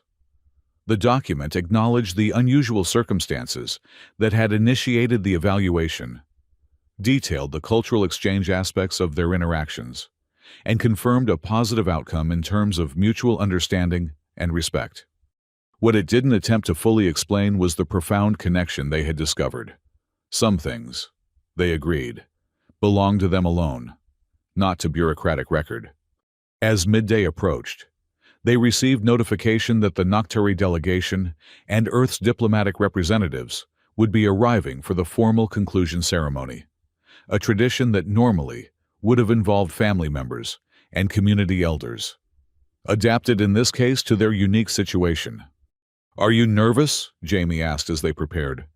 Nervous is not the precise term, Valeth replied, adjusting her formal attire. But I am anticipating various reactions. Jamie understood what she meant. Their unexpected compatibility would raise questions, challenge assumptions, perhaps even create diplomatic complications. But after everything they'd experienced together, those concerns seemed secondary to the reality of their connection. The ceremony itself was brief but dignified. Representatives from both Earth and Noctari formally acknowledged the completion of the evaluation period and received their report. Dr. Thalos, representing the Galactic Council, officially rescinded any remaining restrictions on their interaction. The Council extends its apologies for the interference attempt, she said, her iridescent skin shifting through subtle patterns that indicated sincerity in her species. And congratulates you both on what appears to be a historic development in cross-species relations. As the official proceedings concluded, and the representatives began to disperse. Jamie found himself momentarily alone with Valeth. "So," he said, "technically, we're no longer engaged. The evaluation is complete." "Technically correct," Valeth agreed, a hint of that new smile playing at her lips. "The accidental proposal has been fully addressed through proper cultural protocols." "Which means," Jamie continued, feeling suddenly nervous but determined, "that if someone wanted to propose again, intentionally this time, they'd be starting fresh." Valeth's obsidian eyes widened slightly. "That is a logical conclusion." Jamie took a deep breath. "Valeth, I know this is all happening incredibly fast by any rational standard. A week ago, we barely knew each other. But after everything we've experienced, the resonance, the bloom, the connection I still feel even now, I don't want to just go back to being diplomatic colleagues." "Nor do I," Valeth admitted softly. "I'm not saying we should jump into marriage," Jamie clarified. "But I'd like to explore whatever this is between us. Properly, intentionally, without accidental cultural misunderstandings or council interference or evaluation protocols." "You are proposing courtship?" Valeth asked, the violet flush returning to her cheekbones. "Yes," Jamie said, finding confidence in the certainty of his feelings. "A real one this time. Not because I accidentally triggered a cultural tradition, but because I want to know you better. Because what we've discovered is too remarkable to walk away from." Valeth was silent for a moment, her expression thoughtful. Then, in a gesture that surprised him, she extended her seven-fingered hand, palm upward, an echo of their resonance position from the night before. "In Noctari tradition," she said, "a courtship accepted by choice, rather than convention, begins with an offering of mutual possibility." Jamie placed his hand on hers, feeling again that warm tingle of connection. "And what does that mean, exactly?" "It means," Valeth said, her voice carrying that resonant quality that seemed to vibrate in his chest, "that we acknowledge what has begun between us, and commit to discovering where it might lead, not bound by tradition or expectation, but guided by the resonance we have found." "I like that tradition," Jamie said, smiling as he felt the connection between them strengthen through their joined hands. "It feels right." As they stood together, hands linked in the formal conclusion chamber, Jamie marveled at the journey that had brought them here. From a throwaway joke born of exhaustion to a connection so profound it manifested as a flower of light in their shared consciousness. "You know," he said, "on Earth we have a saying, life is what happens while you're making other plans." "A wise observation," Valeth replied. "Among my people, we say, the most profound truths often enter through the door of misconception." Jamie laughed softly. "I guess I should be grateful for cultural misunderstandings. Then, perhaps," Valeth agreed, her eyes reflecting the stars, visible through the chamber's viewing portal. "We all should be." 1 month later, Jamie found himself back on Earth for the first time since the infamous proposal incident. He'd been summoned to diplomatic headquarters for what he assumed would be a formal debriefing, possibly even a reprimand despite the ultimately positive outcome of the situation. Instead, he was surprised to find himself being offered a new position, Special Envoy for Noctari Relations, with a mandate to build on the unexpected breakthrough in human Noctari understanding. "Your experience with Princess Valeth has created possibilities we never anticipated," his supervisor explained. "The resonance phenomenon you reported has sparked interest throughout the xenobiology and diplomatic communities. We want you to continue that work, officially this time." "And the Noctari government?" Jamie asked. "What's their position?" "They've appointed Princess Valeth as their counterpart," came the reply. "Apparently, she made quite a compelling case for establishing a formal cross-species resonance research initiative." Jamie couldn't help the smile that spread across his face. He and Valeth had been corresponding daily since parting at Sargasso Bloom. their connection maintained across the vastness of space through a combination of conventional communication and the lingering resonance bond they shared. But the prospect of working together officially, of continuing to explore their unique connection with institutional support, was better than he could have hoped for. 2 days later, as he waited in a private diplomatic lounge at the main Earth spaceport, Jamie felt a familiar warmth in his chest, a resonance that had grown stronger rather than fading with time and distance. He turned toward the arrival gate just as Valeth emerged, her tall figure drawing curious glances from humans unaccustomed to Naktari visitors. She spotted him immediately, moving with her characteristic grace through the crowd. As she approached, Jamie saw that she wore a simplified version of Naktari formal attire, but with a new addition, a small brooch in the shape of a blooming flower, crafted from earth silver and Naktari crystal. "Ambassador Stroud," she said formally, aware of the public setting. "Princess Valeth," he replied with equal formality, before adding more softly, "It's good to see you."